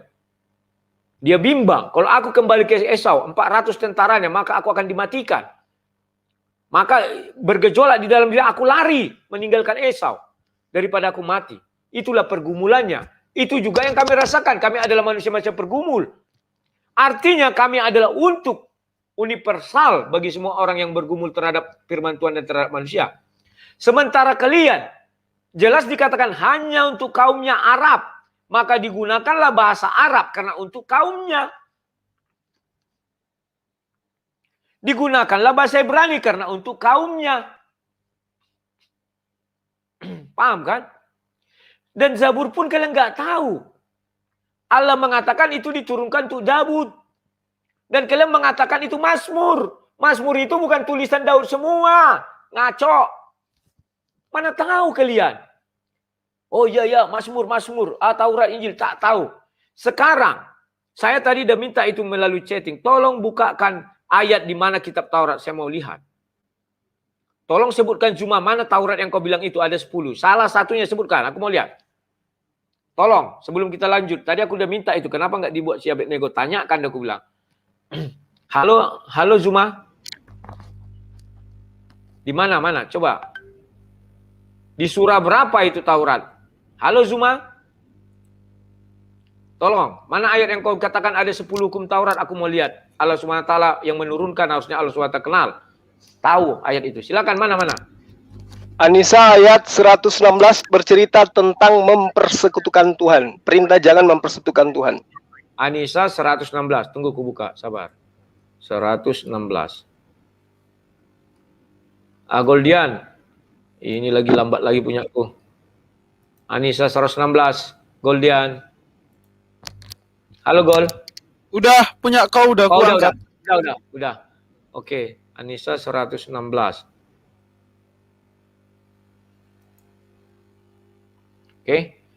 Oke, kubacakan.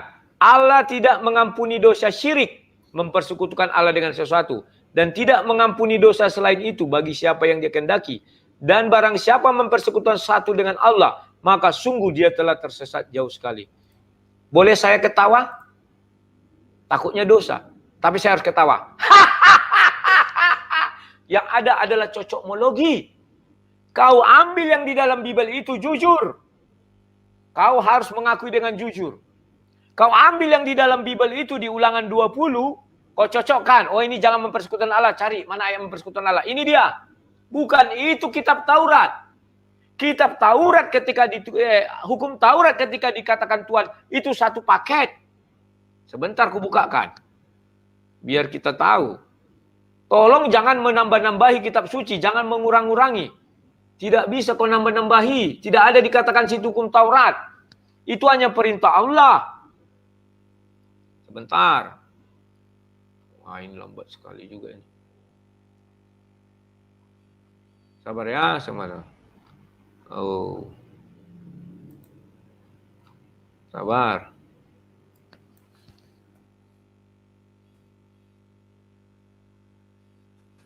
Keluaran. Sorry, ulangan ku buka. Keluaran 20. Sekarang ini. Begini kalau hukum Tuhan yang memang Tuhan. Kalau dia Tuhan pasti tahu apa yang dibuat dia. Halo Goldian, tolong di share screen. Nah ini. Inilah hukum Tuhan itu, inilah hukum Taurat itu. Lalu Allah mengucapkan sekala firman-Nya, akulah Tuhan Allahmu yang membuang kau dari Mesir, tempat perbudakan. Jangan ada padamu Allah lain di hadapanku. Ketika ini Musa diajak dia ke gunung itu, dan diberikanlah seluruh perintah ini yang tertuangkan di bawah dua loh batu. Jangan membuat bagimu patung yang menyuruh siapapun. Kau hanya melihat ini terus kau cocok-cocok melogikan. Ya, baru masuk ke sini nanti jangan membunuh, jangan berzina, jangan mencuri, jangan menyusahkan tentang sesamamu dan sebagainya. Itulah 10 hukum Taurat. Bukan cocokmologi. Itu hukum, tidak boleh dibolak-balik 1 sampai 10 sampai dengan Pancasila. Tidak bisa kau bilang sila pertama, keadilan sosial, nggak bisa. Kau harus jujur, kejujuran kurang di dalam kalian. Ada katakan ada, tidak katakan ada, tidak. Kalau kau bilang ada, kau ibarat makan buah si malakama. Kau bilang tadi itu bukan untuk kami, tetapi untuk orang Israel. Kalau untuk orang Israel, maka untuk apa ada di Quran? Makanya aku bilang kau tidak percaya Hud lagi. Kau mengucapkan tapi kau telan. Demi untuk membuktikan, kau ambillah ayat ini, kau sunting-sunting, kau masuk-masukkan. Memalukan. Tidak ada, katakan tidak ada, jujur. Yang berikutnya, mengenai doa. Terima kasih. Tetapi kau tetap menjilat ludahmu sendiri. Di awal kau bilang apa? Halo walam. Setelah aku kritik kau bilang apa? Oh yang nggak bisa. Kau mengikut apa yang ku bilang. Karena Tuhannya sudah berbeda. Penyampaiannya pun beda. Maka tidak bisa orang kafir mendoakan orang beriman. Orang muslim. Kau harus jujur itu. Katakan itu kepada si Yusuf itu. Ibumu tidak bisa mendoakan kau, demikian juga kau tidak bisa mendoakan ibumu. Kecuali satu hal yang bisa kau doakan kepada ibumu. Supaya ibumu menjadi ikut agama Allah. Selagi ibumu di luar agama Allah, apapun kau minta Allah tidak mengizinkan. Itu fakta. Tuhannya sudah berbeda. Tidak bisa kita menipu banyak orang, nggak bisa. Tidak zamannya lagi, orang sudah pintar. Oke, lanjut lagi. Maaf ya, ini terlalu banyak juga ini.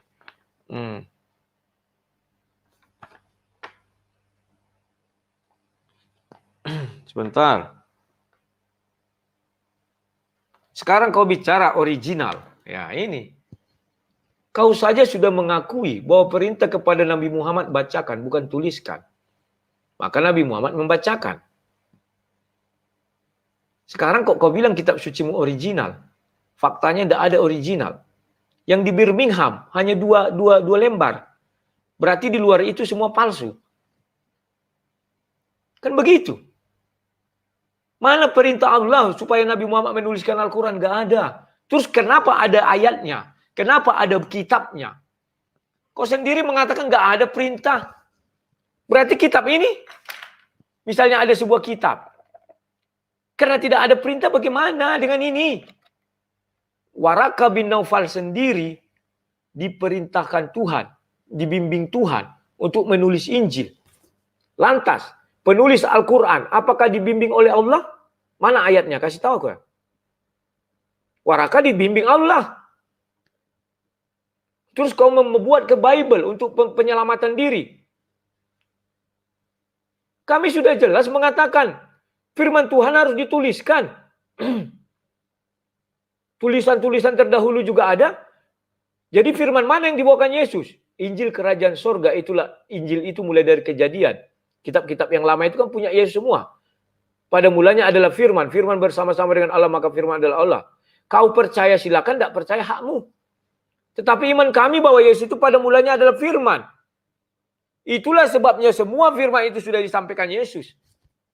Itulah sebabnya kami tidak mau memotong kitab suci itu. Tidak boleh dipotong itu kitab suci. Kita hanya bisa membilang, wah ini kitab sucinya ada palsu, tapi nggak ada bukti yang asli. Itulah kebiasaan kalian. Mengklaim tapi nggak ada bukti. Kristen tidak pernah memotong kitab itu satu pun. Yang anehnya, kalian selalu mengambil nubuatan dari Yesaya 29 ayat 12. Memalukan. Allah SWT tidak kenal Yesaya.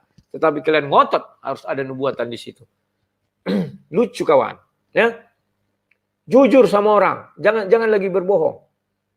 Tidak ada perintah Allah SWT untuk menuliskan Al-Quran. Tapi membacakan iya. Maka dari itu, seumur hidup kalian harus membaca Al-Quran. Bukan yang dari buku. Tetapi dari mulut ke mulut. Tapi faktanya sekarang sudah terbit buku. Siapa yang merestui itu? Apa ketika Al-Quran dituliskan, Jibril masih ada? Masih. Tahun 610 sampai 633, Jibril masih ada. Harusnya Jibril mengoreksi setiap kitab itu. Karena Nabi tidak bisa baca tulis. Kan itu yang kalian imami. Kalau kalian katakan, iya memang Nabi tidak bisa baca tulis. Tetapi ditulis para sahabat. Setelah itu dibacakan, Nabi mengoreksi. Saya bilang, kamu tidak bisa baca tulis. Terus saya katakan kepada kamu, siapa nama kau? Zulkifli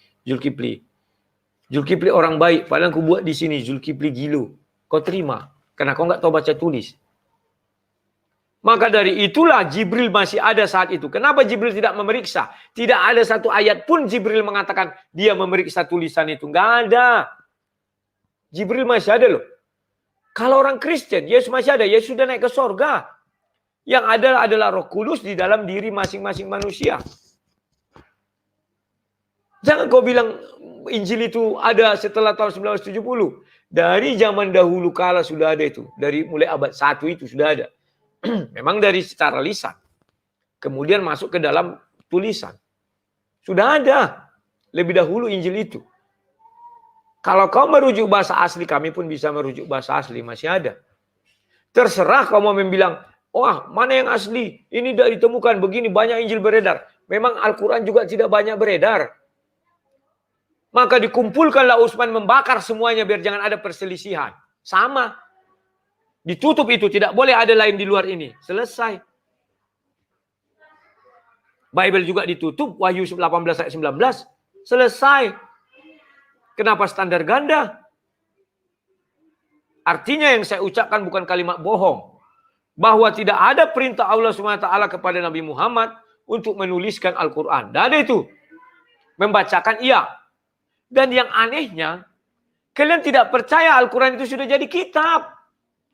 Selalu kalian bilang, oh itu dilakukan secara oral. Coba buka KBBI, apa arti oral? Aku bingung lihat kalian. Suka bilang oral-oral. Tidak percaya lagi kalian. Ingat ya, saya buktikan. Kemudian, ini orang Islam Indonesia. Apakah mereka semua bisa bahasa Arab? Terus tidak mengerti arti. Teru. Itulah gunanya digunakan bahasa Indonesia. Agar orang Indonesia ini mengerti. Kesampailah firman itu. Ya, sebentar lagi. Bani Arab sudah bahwa Al-Quran itu diturunkan hanya untuk kaumnya. Yakni Arab. Ya, terus. Al-Quran tersusun rapi, kau pun tidak percaya lagi. Itu benar yang kubilang itu. Teliti. Maka bukalah kisah Nabi Idris. Saking telitinya Allah, pasti ada. Demikian juga dengan kisah Maryam tadi. Ya. Dan yang berikutnya sudah terlalu panjang. Dan saya memberi satu PR lagi sama kamu. Tadi dua tidak aja kau jawab ya. Hanya Allah walam. Dan satu kau mengakuinya. Bahwa memang tidak ada perintah untuk menuliskan. Mengenai apa itu belum ada kau sampaikan. Ya, bersalawat. Ya. Dan yang terakhir saya meminta kepada kamu.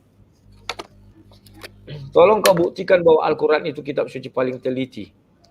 Mengenai Maryam itu tidak terdapat di kitab lain. Apakah saya salah? Apakah benar? Silakan. Itu saja. Dan kalau kamu terakhir penutup silakan. Saya hanya diam saja. Tapi maaf, jangan kau serang pribadi. Silakan. Oke, mau lihat lah ya. Le Rudi sudah melaksanakan 3 putarannya dan thank you Le Rudi. Diskursus kita cukup menarik dan tentunya cukup santun walaupun tadi ada sedikit kolaps. Selanjutnya putaran ketiga untuk Gurunda Zuma sekaligus closing statement untuk dialog kita pada malam hari ini. Saya mohon untuk Le Rudi jangan memotong.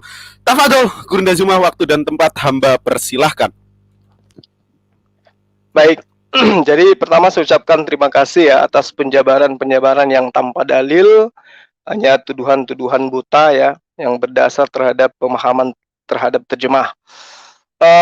Yang pertama, jangan keluarkan kalimat seperti itu Zuma. Kamu memang ngerti bahasa Ibrani, kamu ngerti Yunani, ngerti bahasa Arab.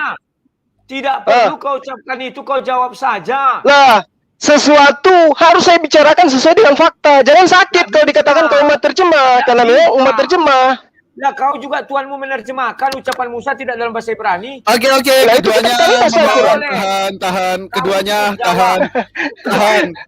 Di sini ada moderator, tolong hargai moderator dan jaga etika kita ketika berdiskusi.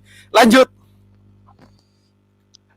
Ya, jadi orang-orang di luar Islam itu memahami Al-Quran dengan terjemah, mengkritisi Al-Quran dengan pemahaman terjemah. Itu tidak ada yang salah di situ. Kalau Anda sakit silakan, itu memang fakta. Kebenaran harus diungkap katanya. Sekarang saya ungkap fakta, kamu tersakiti.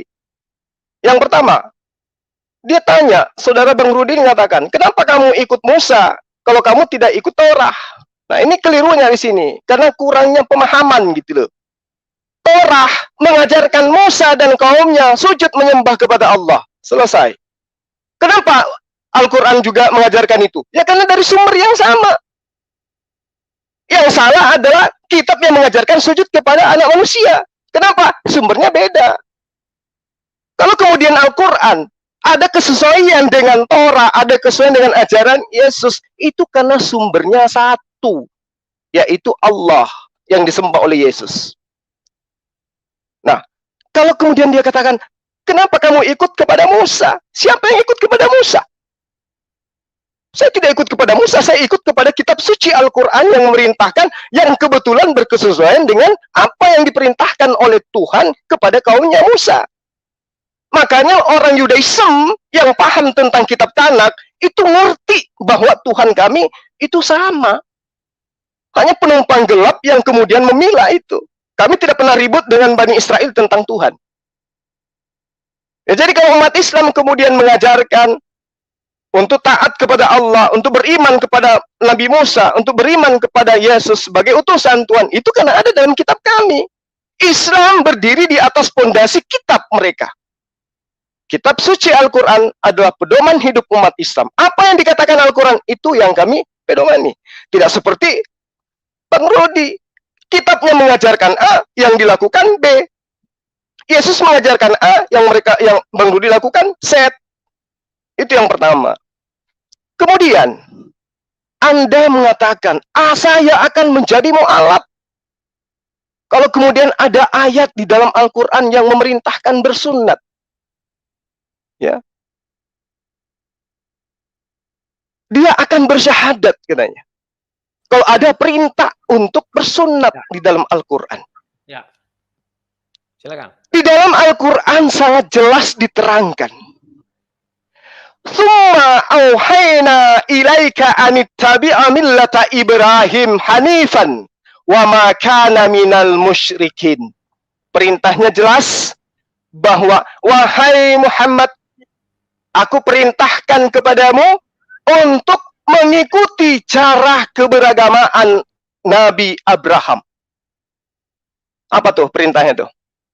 Wahai Zulkifli, saya perintahkan kamu mengikuti apa yang dilakukan oleh pimpinanmu. Pimpinan saya melakukan itu, harus saya ikuti. Apa yang dilakukan oleh Abraham? Kalau Anda tidak percaya Quran, baca kitab Anda. Bagaimana Abraham? Apakah dia diperintahkan sunat? Oh iya, dia diperintahkan sunat. Perintah di dalam Al-Quran jelas. Ya, summa auhayna ilaika anittabi'a millata Ibrahim. Ikut. Sabar, Le Rudi. Le Rudi udah janji ya. Aduh. Nanti Le Rudi bisa gini. Le Rudi ya solusinya bisa monolog. Setelah debat ini bisa monolog. Ya gini. Anggap aja gini. Saya moderator di sini. Mohon maaf untuk kedua narasumber. Saya moderator. Saya memiliki kuasa penuh untuk mengatur jalannya diskusi kita malam hari ini. Le Rudi udah janji gak akan motong. Solusinya Le Rudi setelah debat ini berakhir, ya setelah debat ini berakhir, Le Rudi bisa monolog. Anggap omongan lawan bicara Bang Rudi itu sampah. Anggap aja gitu. Setelah debat itu. Ya sabar. Ini putaran ketiga Bang Zuma. Tadi Le Rudi tidak dipotong sama sekali. Tunjukkan etika kita dalam diskusi. Lanjut Mas Tah. Saya ini tantangan. Ya nanti monolog aja setelah debat ini ya. Oke. Itu solusi ya. Jangan panik lah. Mas lanjut Mas Tah. Jadi ketika orang Kristen menyembah Yesus, kita minta ayatnya nggak ada. Ketika orang Kristen makan babi, kita minta ayatnya, perintahnya pembebasan mereka makan babi, nggak ada. Ketika kita minta ayat, nggak ada. Tapi ketika ayat sudah terang dalam Al-Quran untuk ikut kepada Abraham, justru dia tanya, mana ayatnya perintah untuk bersunat seperti Abraham? Dia pikir kita umat Islam ini yang paham kitab Tori, kitab kita sendiri, sama dengan mereka. Tsumma auhayna ilaika anittabi'a millata Ibrahim. Perintahnya jelas, ikuti Jokowi. Jokowi menentangkan vaksin. Meski tidak diterangkan di situ, tapi perintahnya jelas. Ikutilah cara hidup keberagamaan Abraham. Dia adalah orang yang lurus. Lalu apa hidup keberagamaan Abraham dalam Al-Quran? Di dalam hadisnya diterangkan. Karena Al-Quran itu ada undang-undang. Dia adalah pokok undang-undangnya. Hadis itu yang menerangkan, yang menjabarkan isi daripada muatan yang tidak diketahui oleh umat Islam, oleh seluruh umat manusia. Yang mengetahui hanya sang Nabi. Yang menerangkan kemudian adalah Nabi. Yang menerima perintah adalah Nabi. Yang menjabarkan perintah itu adalah Nabi. Bukan semuanya umat manusia itu adalah Nabi. Sehingga ketika diperintahkan, salatlah kamu. Ya. Sesungguhnya salat itu adalah mencegah perbuatan keji dan mungkar. Lalu kemudian orang Islam semua masing-masing salat sesuai dengan selera masing-masing. Tidak. Harus mengikut kepada siapa perintah itu datang, untuk kemudian perintah itu diperintahkan untuk dijabarkan kepada kaumnya. Itu Islam. Berbeda dengan mereka. Nah, maka muncul hadits yang menerangkan bagaimana kemudian Abraham diterangkan dalam hadits itu bersunat pada usia ke-80. Berarti perintahnya ikut kepada Abraham. Apa itu sunat? Kenapa dikatakan sunat? Karena itu adalah merupakan perintah yang sifatnya adalah hukum yang menjadikan kita sebagai hal yang disebut sebagai fitrah dalam ajaran agama Islam. Fitrah itu mencukur, kemudian memotong kumis, menggunting kuku, mencabut bulu ketek, dan berhitan. Itu syariatnya jelas. Jadi ayatnya ada, ya. Itu satu. Jadi kalau ada yang tadi Bang Rudi kepanasan, ya karena itu ada ayatnya ternyata. Kemudian yang kedua, yang ketiga, siapa Waraka yang dia bahas ini? Ya, yang katanya menuliskan Torah, menuliskan Injil. Emang siapa dia dalam kaidah tauhidnya umat Islam? Siapa Waraka dalam syariatnya umat Islam? Siapa Waraka dalam akidah akhlaknya umat Islam? Nggak ada. Siapa dia? Memang ada perintah untuk ikut kepada Waraka? Memang ada perintah untuk mengikuti kitab yang dituliskan Waraka? Justru kalau dia menjelaskan, Bang Rudi menjelaskan, Waraka menuliskan tentang Torah, menuliskan tentang Injil katanya, lalu kemudian Waraka sendiri yang menerangkan bahwa Muhammad SAW telah diterangkan dalam kitabnya Musa dan Injil. Mau kayak mana lagi coba? Berarti itu adalah sebuah kebenaran. Coba, Nabi yang sama seperti Musa, siapa? Yesus. Kan tidak. Lalu kemudian diterangkan lagi di dalam penjabarannya dia, Waraka begini dan begitu dan begini. Memang ada dasar pijakannya dalam syariat Islam itu larinya ke ajaran Waraka gitu. Ada gitu ajaran yang di dalam ajaran agama Islam yang menerangkan tentang Waraka mengajarkan demikian. Ada gitu. Tidak ada. Al-Quran hanya menerangkan bahwa Torah diwahyukan kepada Musa, hikmat Injil diwahyukan kepada Isa, kemudian Zabur diwahyukan kepada Daud, kemudian Al-Quran diwahyukan kepada Rasulullah Muhammad SAW. Ada apa dengan Waraka? Waraka mengabarkan dia adalah pendeta, ya, yang mengabarkan bahwa Rasulullah Muhammad SAW itu adalah Nabi yang dijanjikan yang ada di dalam kitab-kitab terdahulu. Tapi itu bukan jadi acuan di dalam imannya umat Islam. Bukan. Itu yang perlu dipahami. Kemudian, diterangkan lagi, dibahas lagi oleh Bang Rudi tadi. Yang menyusun nama-nama surah di dalam Al-Quran, kata dia. Ini dia digunakan untuk menepis, ya, dari pertanyaan saya yang menerangkan siapa yang memerintahkan Lukas menulis. Siapa yang memerintahkan pengarang kitab Kristen untuk menulis. Itu dia coba untuk kemudian menepisnya dengan balik bertanya. Nah, saya hanya ingin mengatakan begini, bahwa ketika Allah mewahyukan Al-Quran kepada Rasulullah Muhammad SAW, itu perintahnya adalah Iqra. Itu adalah firman pertama yang diwahyukan oleh Allah pada Nabiullah Muhammad Rasulullah SAW. Nah, diperintahkan apa? Ketika Rasul mengatakan, aku tidak bisa membaca. Namun kemudian malaikat Jibril menerangkan kepada dia, kepada Rasulullah, bahwa bacalah. Apa yang harus dibaca? Ternyata perintahnya, bacalah dengan menyebut nama Tuhanmu yang menciptakan. Dia menciptakan manusia dari segumpal darah. Ya. Dia menciptakan dari segumpal darah, kemudian bacalah dengan nama Tuhanmu yang Maha Pemurah, yang mengajarkan manusia dengan perantaraan kalam. Yang mengajarkan manusia dengan perantaraan kalam ini maksudnya apa? Dia mengajarkan kepada manusia apa yang tidak diketahui. Jadi, ayat-ayat yang diwahyukan oleh Allah kepada Rasul Muhammad SAW dalam Al-Quran membaca kedudukannya pertama. Tetapi menulis kedudukannya kedua. Karena ada perintah mengajarkan manusia dengan pena, dengan kalam.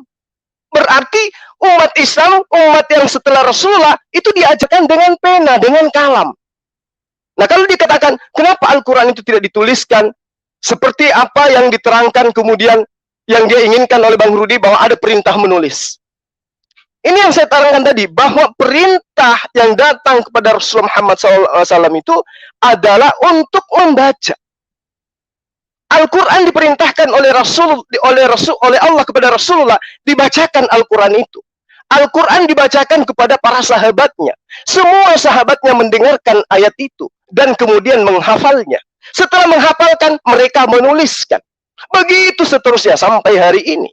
Nah, kalau Bang Rudi ditanya, kamu punya kitab hanya terjemahan, bagaimana kamu bisa menentukan bahwa itu sudah benar sesuai dengan aslinya? Pasti termehek-mehek. Karena dia tidak tahu orinya seperti apa. Kalau Al-Quran tidak dibaca, zalikal kitabu la raiba fihi hudal lil muttaqin. Kitab Al-Quran itu tidak ada keraguan di dalamnya. Bagaimana Anda bisa tahu bahwa itu bunyinya seperti itu?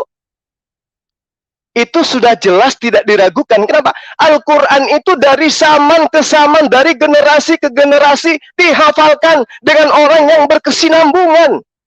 Dari Rasulullah ke sahabat, dari sahabat ke tabi'in, dari tabi'in ke tabi'in, dan seterusnya sampai hari ini. Jadi kita tidak kehilangan arah. Al-Quran itu jelas murni asalnya dari Rasulullah, sampai hari ini masih sama dengan apa yang ada Rasulullah. Kenapa? Karena kita ada filter. Apa itu? Penghafal Quran. Mereka ada nggak yang menghafal Bible? Ada yang menghafal dari zamannya Musa menerima loh batu, sampai kepada zamannya Yesus sampai zamannya Kristen hari ini. Ada nggak yang menghafal? Kalau semua kitabnya mereka dihabiskan, gempa bumi, bencana, habis kitab mereka, selesai. Lenyap itu kitabnya orang Kristen.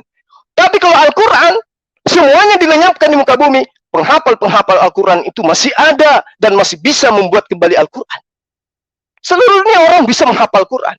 Itulah kemuliaannya. Kalau dia katakan, Tuhannya hanya bisa bahasa Arab. Buktinya, semua manusia yang Islam di seluruh dunia bisa membaca bahasa Arab.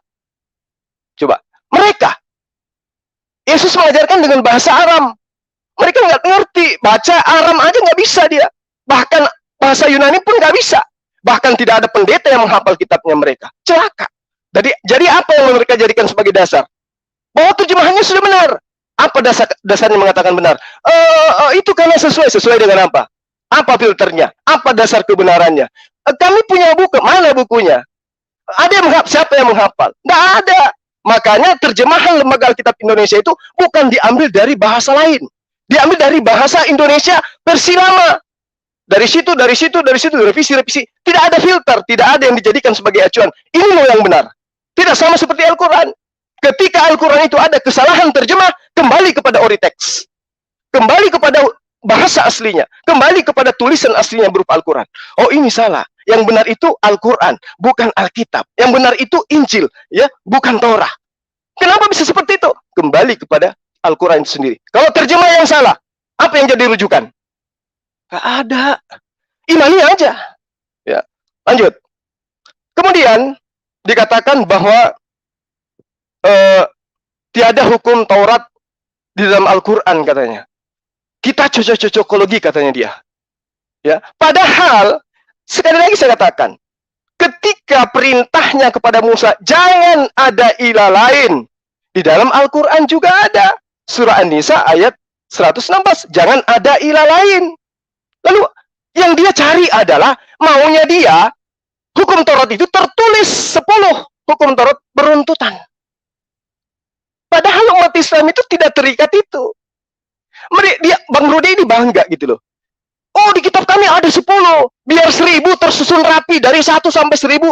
Faktanya Anda tidak mengimani, Anda tidak melaksanakan. Apa gunanya? Kami perintahnya berpencar-pencar dalam Al-Quran. Karena memang diwahyukan sesuai dengan kebutuhan pada masa itu. Ya. Lalu kalian mentaati. Yes. Dia tersusun rapi. Kenapa? Karena memang adalah karya tulis. Bukan wahyu. Ya, bukan wahyu. Orang Yahudi butuh bagaimana kemudian ada kejadian di sana. Yang diwahyukan tentang ayat yang berkesinambungan sesuai dengan cerita. Kalau Al-Quran tidak. Ketika Al-Quran menegur tentang sesuatu, Al-Quran mewahyukan itu. Ketika Allah menyampaikan segala sesuatu yang berhubungan dengan masalah, Allah wahyukan itu. Itulah yang disebut wahyu dari Allah. Kalau yang ini, karangan yang disusun rapi. Kayak cerita gitu loh. Meski semuanya salah. Dari kitab Kejadian, ada matahari, ada ini. Padahal diciptakan hari keempat. Tapi ada siang dan malam. Itu keeroran kitab terjemahan. Bagaimana bisa membenarkan itu untuk disusun kembali rapi? Ya, apa dasarnya? Tidak ada ori teksnya.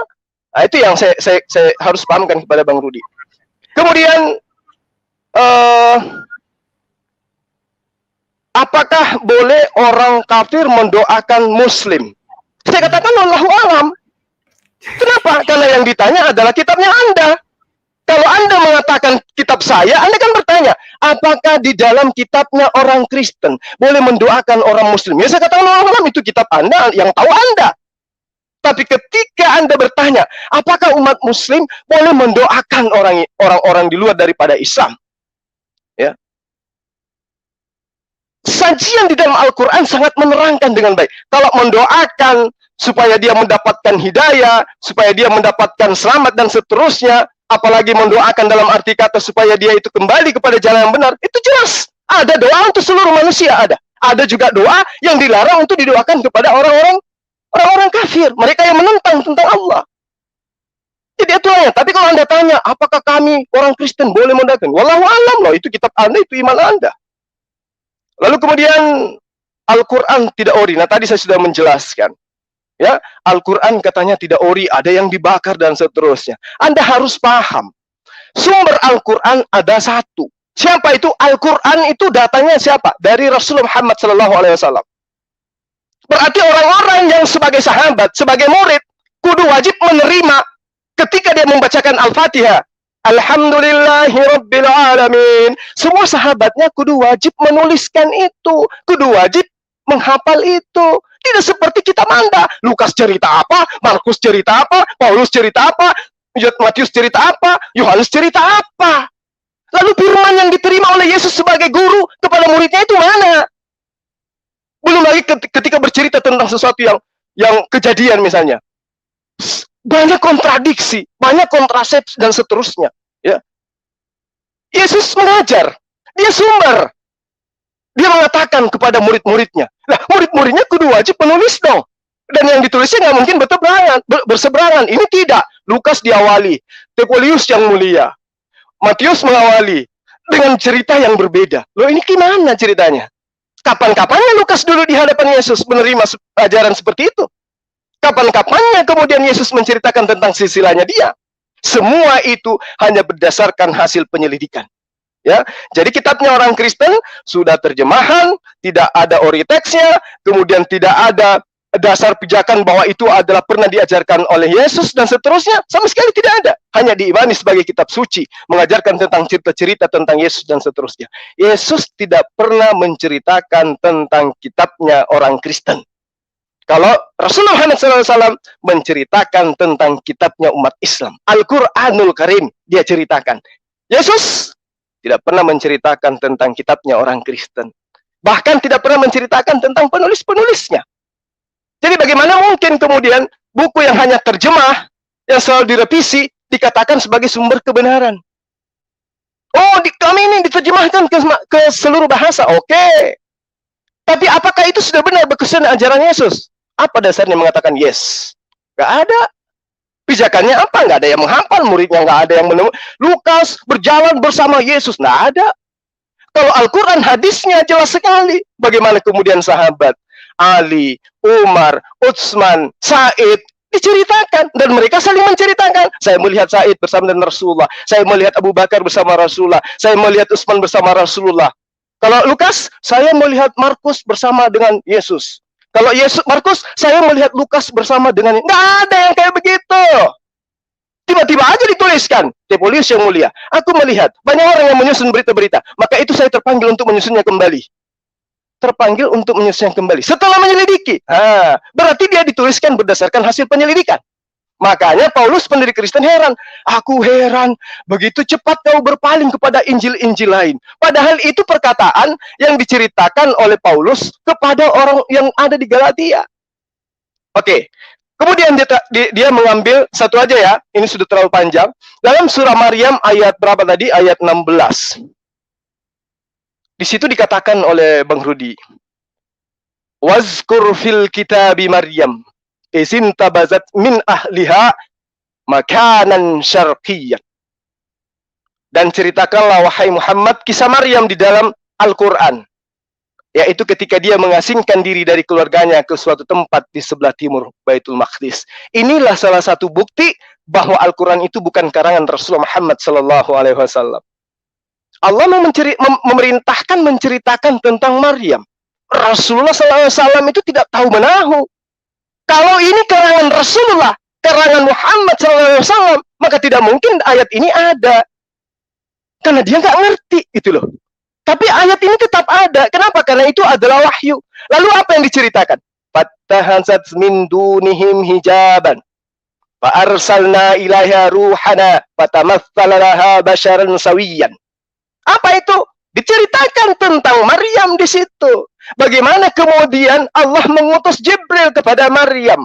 Lalu dia menampakkan diri sebagai seorang laki-laki kepada Maryam. Lalu kata Maryam, qalat inni. Ya. Qalat inni. Apa? Malaikat itu berkata kemudian kepada Maryam, qalat inni a'udzu birahman minka in kunta taqiyan. Malaikat itu berkata, sungguh aku berlindung kepada Tuhan yang Maha Pengasih terhadapmu jika engkau adalah orang yang bertakwa. Ya, jadi Maryam yang berkata kepada kalau saya melihat ini, qalat ini yang berkata di sini adalah Maryam berkata kepada makhluk tersebut. Ya, kemudian makhluk itu menjawab, qala innama ana rasul li rabbih li ahabalaka gulaman zakiyan. Sesungguhnya aku ini hanyalah utusan Tuhanmu untuk menyampaikan anugerah kepadamu seorang anak laki-laki yang suci. Inilah yang diperintahkan oleh Allah kepada Rasulullah, ceritakan, dan seterusnya dan seterusnya dan seterusnya. Ya. Jadi terjawab. Saya tidak perlu menjawab semua. Yang penting sudah terwakilkan bahwa apa yang kemudian diterangkan oleh Allah dan Al-Quran itu semua sudah lengkap jawabannya. Jadi Al-Quran ketika ditanya tentang Maryam 16 membuktikan dirinya bahwa ini bukanlah karangan Rasulullah Muhammad SAW, melainkan ini adalah wahyu dari Allah yang kemudian dibacakan oleh Rasulullah Muhammad SAW, dihafalkan para sahabatnya, kemudian dituliskan, dan itu membudaya sampai hari ini. Demikian dari saya. Alhamdulillah, terima kasih Mas Tarzuma sudah menyelesaikan putaran ketiganya, dan terima kasih banyak untuk kedua narasumber yang telah berdiskusi cukup panas dan tentunya lumayan santun ya, walaupun terjadi kolaps tadi di tengah-tengah diskusi. Dan saya mohon maaf sebagai moderator apabila ada salah saya ketika saya mencoba memoderasi dialog para sahabat berdua, dan tentunya saya ini berusaha bersifat moderat dan adil. Entah itu Islam, Kristen, saya tidak peduli. Yang penting saya ini mencoba bersifat adil. Oke, para sahabat semua yang ada di channel Hamba, channel Guru Ndazuma, channel Bang Rudi Yohanes, terima kasih sudah menyaksikan dialog kita pada malam hari ini. Dan tentunya dialog ini yang menilai itu adalah publik, bukan kita, para sahabat. Oke, para sahabat, kita tutup dialog ini dengan doa kafaratul majelis. Subhanakallahumma wa bihamdik. Asyhadu an la ilaha. Sebentar, ya? 3 menit kan aku kirim pesan. 3 menit aku menutup. Dia menutup, dah selesai. Gimana? Dia dong penutup. Turun dah Zuma. Berkenan enggak? 3 menit. Mungkin gini, saya kasih solusi untuk keduanya ya. Untuk Bang Rudi dan Ustadz Zuma. Mungkin kalau ini dialog ini kurang atau ada rasa kepengen jotos lagi nanti monolog untuk menghibur diri masing-masing. Saya di sini moderator bersifat adil sesuai kesepakatan yang telah kita sepakati bersama-sama. Nah, kembali kepada publik yang menilai diskursus kita pada malam hari ini, kedua narasumber tidak berhak menilai. Kita kembalikan kepada publik yang menilai. Oke, kita tutup dialog kita pada malam hari ini dengan doa kafaratul majelis. Subhanakallahumma wa bihamdik asyhadu an la ilaha illa anta ucapkan terima kasih dong. Masa kami udah. Oh iya, sorry. Terima kasih. Tadi udah. Mentang di room kau suka-suka kau nggak bisa gitu. Kami juga aku coba Bang Rudi, apa yang nggak adil dari aku, coba tolong. Kau tidak adil. Contohnya tadi kau sebutkan bahwa ini ada di Birmingham, ini tak ada, nggak boleh gitu. Kau harus. Aku moderator, aku nggak menilai gini Bang Rudi. Aku nggak menilai dialog kalian. Aku mencoba bersifat moderat. Tidak, kau tidak moderat di situ. Yang sekarang lagi penutup, masa kami nggak bisa mengucapkan terima kasih? Kok kau aja mengucapkan terima kasih? Oke, silakan. Ucapkan terima kasih dan sapa-sapa, silakan. aku di sini saya tegaskan ya untuk kedua narasumber. Gini, aku tegaskan gini. Kalau pengen menghibur diri nanti bisa menolak. Gue tegasin ya untuk kedua narasumber. Aku di sini bersifat moderat. Aku tidak menilai paparan-paparan secara substansial dari para sahabat berdua. Iya, makanya kau kasih kesempatan Zuma buat kata penutup. Sekian dan terima kasih. Masa nggak bisa langsung mencabut-cabut aja? Tadi di akhir sudah. Kalau kurang puas mengucapkan terima kasih silahkan untuk kedua narasumber. Itu Yang penting saya tidak menilai dialog antara Bang Rudi dan Bang Zuma. Saya hanya moderator di sini. Silakan Bang Rudi. Tutup aja, nggak usah. Oke, sampai jumpa ya. Udah tutup. Oke, thank you. Makasih Bang Rudi. Makasih Mas Tazuma. Oke para sahabat, kita tutup dialog kita pada malam hari ini dengan doa kafaratul majelis. Subhanakallahumma wa bihamdik asyhadu alla ilaha illa anta astaghfiruka wa atubu ilaik. Subhana rabbika rabbil izzati amma yasifun wa salamun ala mursalin walhamdulillahi rabbil alamin. Salam satu Tuhan.